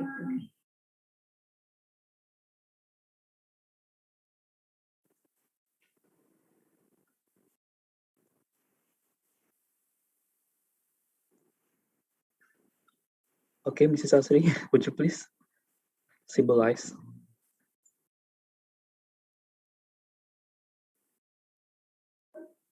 Okay, Dr. Azam, thank you for sharing your knowledge today. This is simbol ya, sertifikat online. Ini nanti dikasih ya Mas Hasan ya? Atau memang online aja? We'll send this PDF right after We will this. send to you. This is the symbol certificate. Mami. Thank you for being our speaker today. Thank you, Dr. Azam. And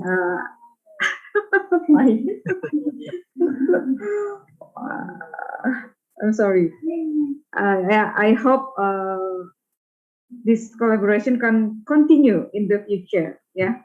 Okay, thank you, Dr. Azam. Thank you very much, Ibu Asri. Thank you very much, dosen-dosen dan rekan-rekan yang berada di sana ya. And saya convey my thanks to the dean, faculty. Very much humbled and honored to speak to all the students here. I'm really pleasantly surprised to see the amount of students, the amount of attendees, more than 200. Okay, that's a really big count at any standard. So thank you very much for your attention, and I hope you know what I presented to you is useful. All right. Thank you. This is our pleasure to have you this this evening, this day. Thank you very much. Thank you. See you again. Bye. Yeah, see you again. Thank Dr. you. Hasani.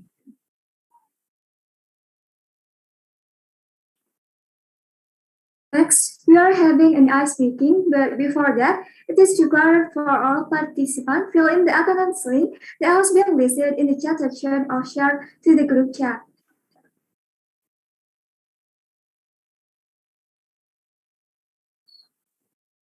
Baik, untuk seluruh peserta yang hadir pada hari ini dipersilakan untuk mengisi link absensi yang telah dibagikan di room chat ini di room chat ini.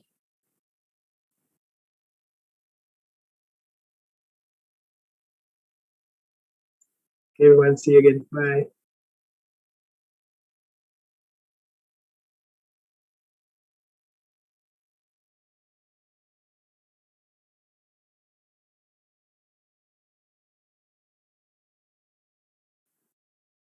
Okay, I want to tell you all that the ice speaking has prizes. The ice speaking that we are going to do is closely related to civil and architecture.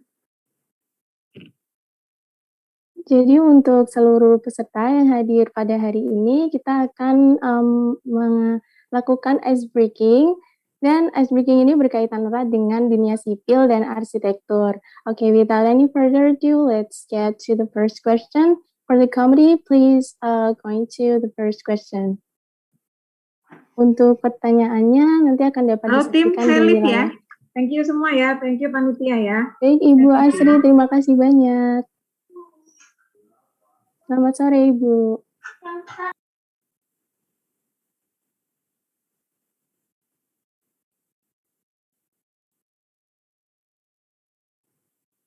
Oke, untuk teman-teman semuanya, ini nanti bakal ada pertanyaan yang unik-unik nih, dan pastinya teman-teman harus berpartisipasi dong ya dalam menjawab kuis ini. Kuisnya nggak susah kok ya, Kak Arifah. Gampang banget sih pastinya. Kita langsung gampang banget Kak Bella. Iya, kita langsung ke first question aja ya. Iya, boleh Kak Bella. Yuk. Oke, yuk panitia. Bisa di next. Waduh, apa ini? Ya jadi ini harus bisa ini ya, menyusun apa ya dari huruf. Ada huruf kata deh kayaknya. Wah, iya. Oh, benar 2 kata. Udah di spoiler itu sama Kak Arifah. Satu kata. Satu kata. Yang bisa jawab nih kira-kira yang udah dapat gambaran bisa langsung resen aja ya. Ini kuisnya ada hadiahnya loh, nggak cuma kuis-kuis biasa ya Kak Arifah. Bener banget, apalagi ini berkaitan dengan bidang kita, teknik sipil dan arsitektur. Bener banget. Pasti aku sih bisa nebak nih pasti. Harusnya sih bisa dong ya. Iya, ayo teman-teman. Oh, udah ada nih. Kak Ismail Olifrani, boleh silakan. Halo, jawabannya teodolit bukan sih? Oke, terima kasih Kak Ismail. Jawabannya apa ya kira-kira? Kita langsung tanyain aja ke Kak Arifah ya. Arifah gimana nih? Wah, bener banget nih Kak Bella. Jawabannya teodolit. Keren banget Kak Ismail. Keren. Untuk Kak Ismail, selamat ya karena udah berhasil menjawab pertanyaan nomor 1 nih dari speaking hari ini. Untuk hadiahnya, gimana nih Kak Arifah? Langsung menghubungi? Iya, menghubungi panitia. Iya, menghubungi panitia lewat Instagram dari Expert Speak ini ya. Oke, ya, selanjutnya, iya kita lanjut ke pertanyaan yang kedua. Nah, udah muncul ya pertanyaannya teman-teman. Apa ini? Ada hari-hari, nama-nama hari, kemudian ada nilai. Iya, agak sulit ya kayaknya Kak Bella ini. Agak mikir ya Kak Arifah. Benar. Ini udah ada yang resen apa belum ya? Wah, banyak banget. Oke, kita yang pertama ya. Yang pertama ada Kak Eka Amalia Masito. Boleh Kak? Beton bertulang Kak. Waduh, gimana nih Kak Arifah, bener nggak? Benar nggak ya kira-kira? Bener nggak Bener ya? dong Kak Bella jawabannya. Wah, keren, keren, keren. Keren banget Keren nih banget. Kak. Bisa cepet gitu ya jawabnya. Oke deh, Iya. karena udah berhasil menjawab pertanyaan kedua, Kakak nanti bisa langsung menghubungi panitia di melalui chat Instagram expert begini ya. Selanjutnya Terima kita, kasih Kak Eka. ya selanjutnya kita lanjut ke pertanyaan selanjutnya.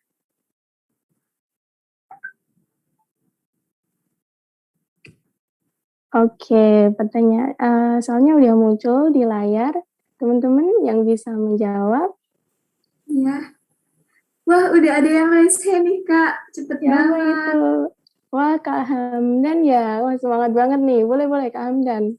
Iya, Hamdan. Baik MC, terima kasih. Sebelumnya perkenalkan nama saya Muhammad Abdul Farezi dari Pillars. Jawaban saya adalah eskavator. Apakah benar? Eskavator. Wah, bisa nih masuk akal ya. Gimana nih Kak Iya. Arifah? Benar nggak ya kira-kira? Ada gambar es. Terus Ada siapa? siapa? Oke, Iya, kita bener langsung. banget Kak Bila. Jawabannya S. Wah, Keren banget nih Kak Hamdan. keren, Pasti keren, udah keren. Belajar nih, belajar. Oke. Untuk Kak Hamdan nanti bisa langsung menghubungi panitia ya. Oke. Ini apa ada pertanyaan lagi nih? Ada lagi nggak nih Kak? Masih ada Kak. Wah, masih ada. Ini masih ada banyak kesempatan nih buat teman-teman yang lain yang bisa menjawab, langsung aja raise hand. Iya, ada hadiahnya loh ini. Iya dong, nggak cuma kuis-kuis aja. Udah ada nih. Siapa Kak? Siapa nih Kak Bella? Ini tadi yang pertama Kak Ismail Olifrani. Boleh nggak nih Kak Arifah untuk menjawab lagi? Karena ini masih ada juga nih Kak Aulia Rahma. Mungkin yang belum berkesempatan menjawab dulu ya Kak Oh, Bella. oke. Kak Ismail, mohon maaf ya Kak. Mohon maaf Kita sekali ya Kak. Iya, kita move on ke Kak Aulia Rahma deh. Boleh Kak Aulia? Halo, saya Aulia Rahma. Jawabannya mungkin ringan. Oke, jawabannya apakah benar Kak Arifah? Bener banget Kak. Wah, Jawabannya gercep ya. iya, keren banget nih peserta Expert Speak 2021. Iya. Harusnya kayak gini-gini nih yang gercep nih. Benar Oke. banget. Oke. Karena udah benar, nanti kakaknya boleh langsung menghubungi panitia. Kita lanjut aja nih ke pertanyaan selanjutnya. Kayaknya ini pertanyaan yang terakhir ya. Iya Kak Bella, ini terakhir nih. Ayo harus cepet-cepetan Ayo teman-teman biar cepet-cepetan dapat. nih. Sayang banget dong kalau kelewat ini ya kan. Iya. Ayo yang bisa Siapa yang menjawab. bisa jawab? Apa ya kira-kira Kak Arifah kayaknya udah tahu nih. Udah bener-bener nebak sendiri nih. Iya nih Kak Bella. Yuk teman-teman yang bisa jawab langsung raise hand aja karena ini pertanyaan terakhir. Wah ada nih Kak. Baik, untuk Kak Aji Novianto, silakan. Ini keren ya. Mohon maaf Kak, suaranya agak terputus. Keren. CRANEE. Iya, betul sekali Kak Aji. Selamat, jawabannya tepat sekali. Wah, keren banget nih Kak Aji. Oke deh, ini masih ada lagi apa enggak ya? Waduh, sayang banget. Udah habis deh. Kayaknya banyak yang nggak kebagian nih. Besok-besok lagi kali ya, Kak? Nah, di Expert Speak selanjutnya. Iya dong, bisa banget. Oke deh, karena kuisnya udah selesai dan tadi juga udah ada 5 pemenang kita hari ini. Jadi aku ingatkan lagi nih buat teman-teman yang udah join pada sore hari ini untuk mengisi link absensi yang udah di-share di kolom chat room ini ya teman-teman. Jangan lupa karena sayang banget dong kalau link absennya tidak bisa ngisi lagi, udah habis waktunya. Oh oke, baik-baik. Mungkin dari panitia.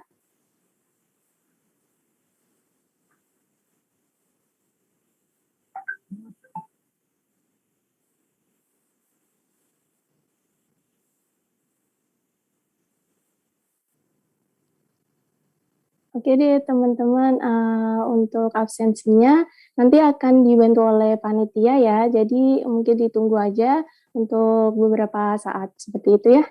Kak Arifah, ini kan udah barusan kita udah selesai buat kuis, terus juga tadi udah seneng-seneng ya kita. Selanjutnya kita ada apa nih Kak?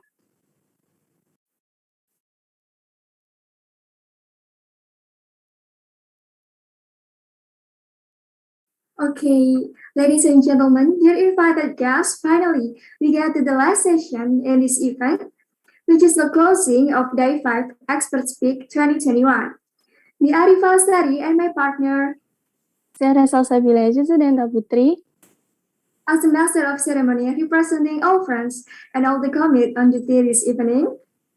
Okay, and then thank you so much for our media partners, for Event Campus Co, and then Pelajar Info ID, Blog Mahasiswa, Ruang Mahasiswa, Event Detect, Lembaga Pers Mahasiswa Manunggal Universitas Diponegoro, Lembaga Pers Mahasiswa Cakrawala Sekolah Vokasi Universitas Diponegoro, Event Campus, Badan Eksekutif Mahasiswa Sekolah Vokasi Universitas Diponegoro, HMA Amogasida Fakultas Teknik Arsitektur Universitas Diponegoro, Himpunan Mahasiswa Sipil Universitas Diponegoro, BPR 3 Omah, Forum Komunikasi Mahasiswa Teknik Sipil Indonesia. Untuk semua audiens, saya ingatkan kembali bahwa ada link di kolom chat yang harus diisi. Jangan lupa untuk mengisi link tersebut ya.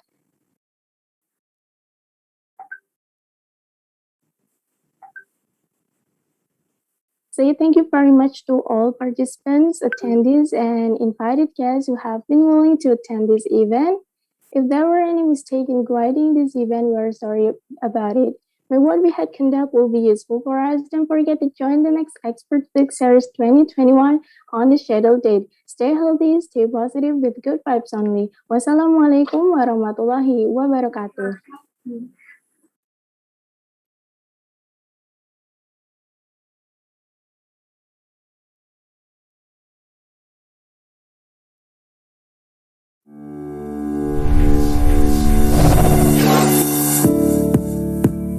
Selamat datang di program studi Teknik Infrastruktur Sipil dan Perancangan Arsitektur.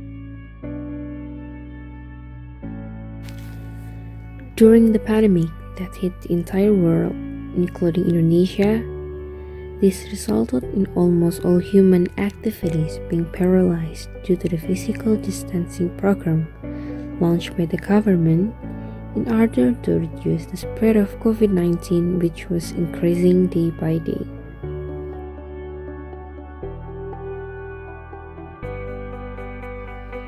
To prevent COVID-19, scientists and engineers say that we need breath inside buildings, which means fresh air is a key to have a good circulation.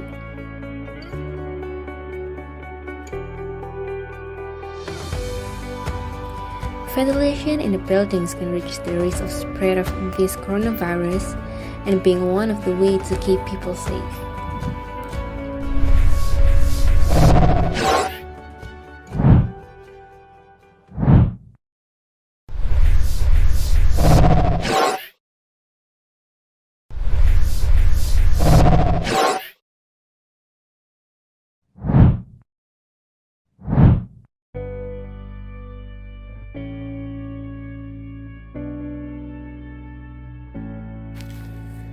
During the pandemic that hit the entire world, including Indonesia, this resulted in almost all human activities being paralyzed due to the physical distancing program launched by the government in order to reduce the spread of COVID-19, which was increasing day by day.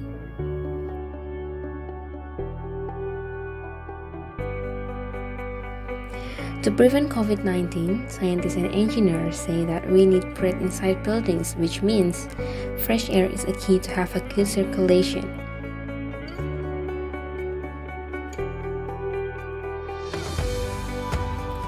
Ventilation in the buildings can reduce the risk of spread of this coronavirus and being one of the ways to keep people safe.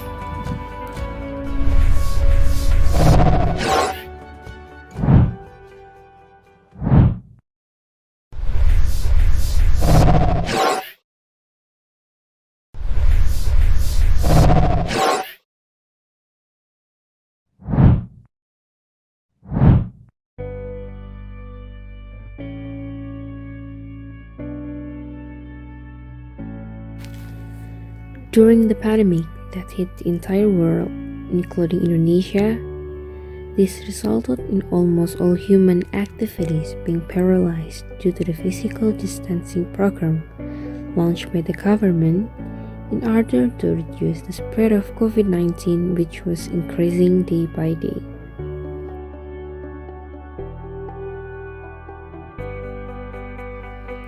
To prevent COVID-19, scientists and engineers say that we need breath inside buildings, which means fresh air is a key to have a good circulation.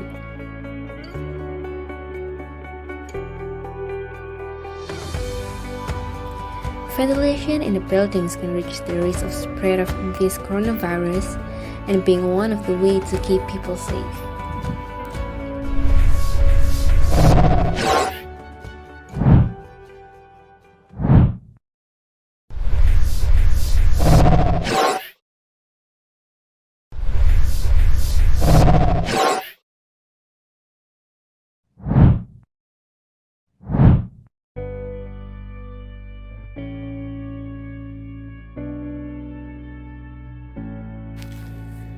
During the pandemic that hit the entire world, including Indonesia, this resulted in almost all human activities being paralyzed due to the physical distancing program launched by the government in order to reduce the spread of COVID-19, which was increasing day by day.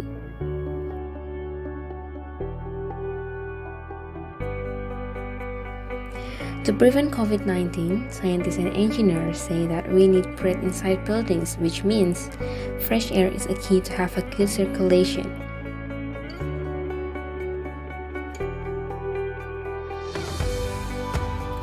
Ventilation in the buildings can reduce the risk of spread of this coronavirus and being one of the ways to keep people safe.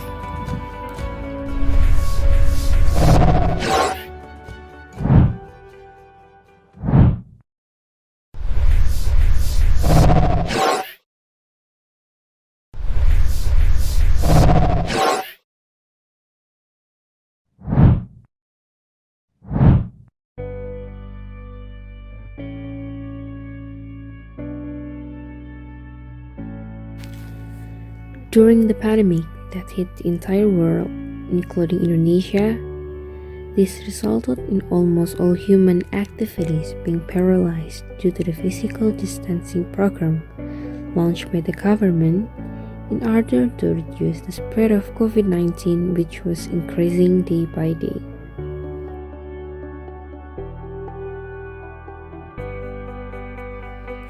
To prevent COVID-19, scientists and engineers say that we need breath inside buildings, which means fresh air is a key to have a good circulation.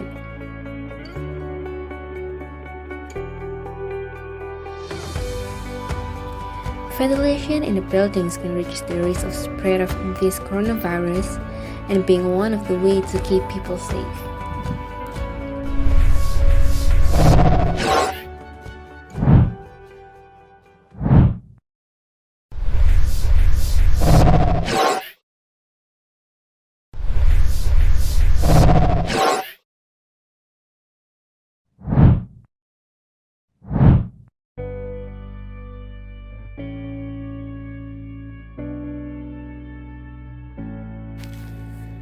During the pandemic that hit the entire world, including Indonesia, this resulted in almost all human activities being paralyzed due to the physical distancing program launched by the government in order to reduce the spread of COVID-19, which was increasing day by day.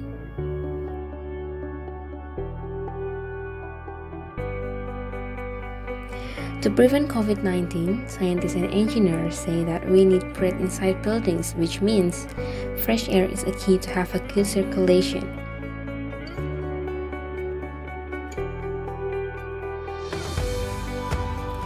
Ventilation in the buildings can reduce the risk of spread of this coronavirus and being one of the ways to keep people safe.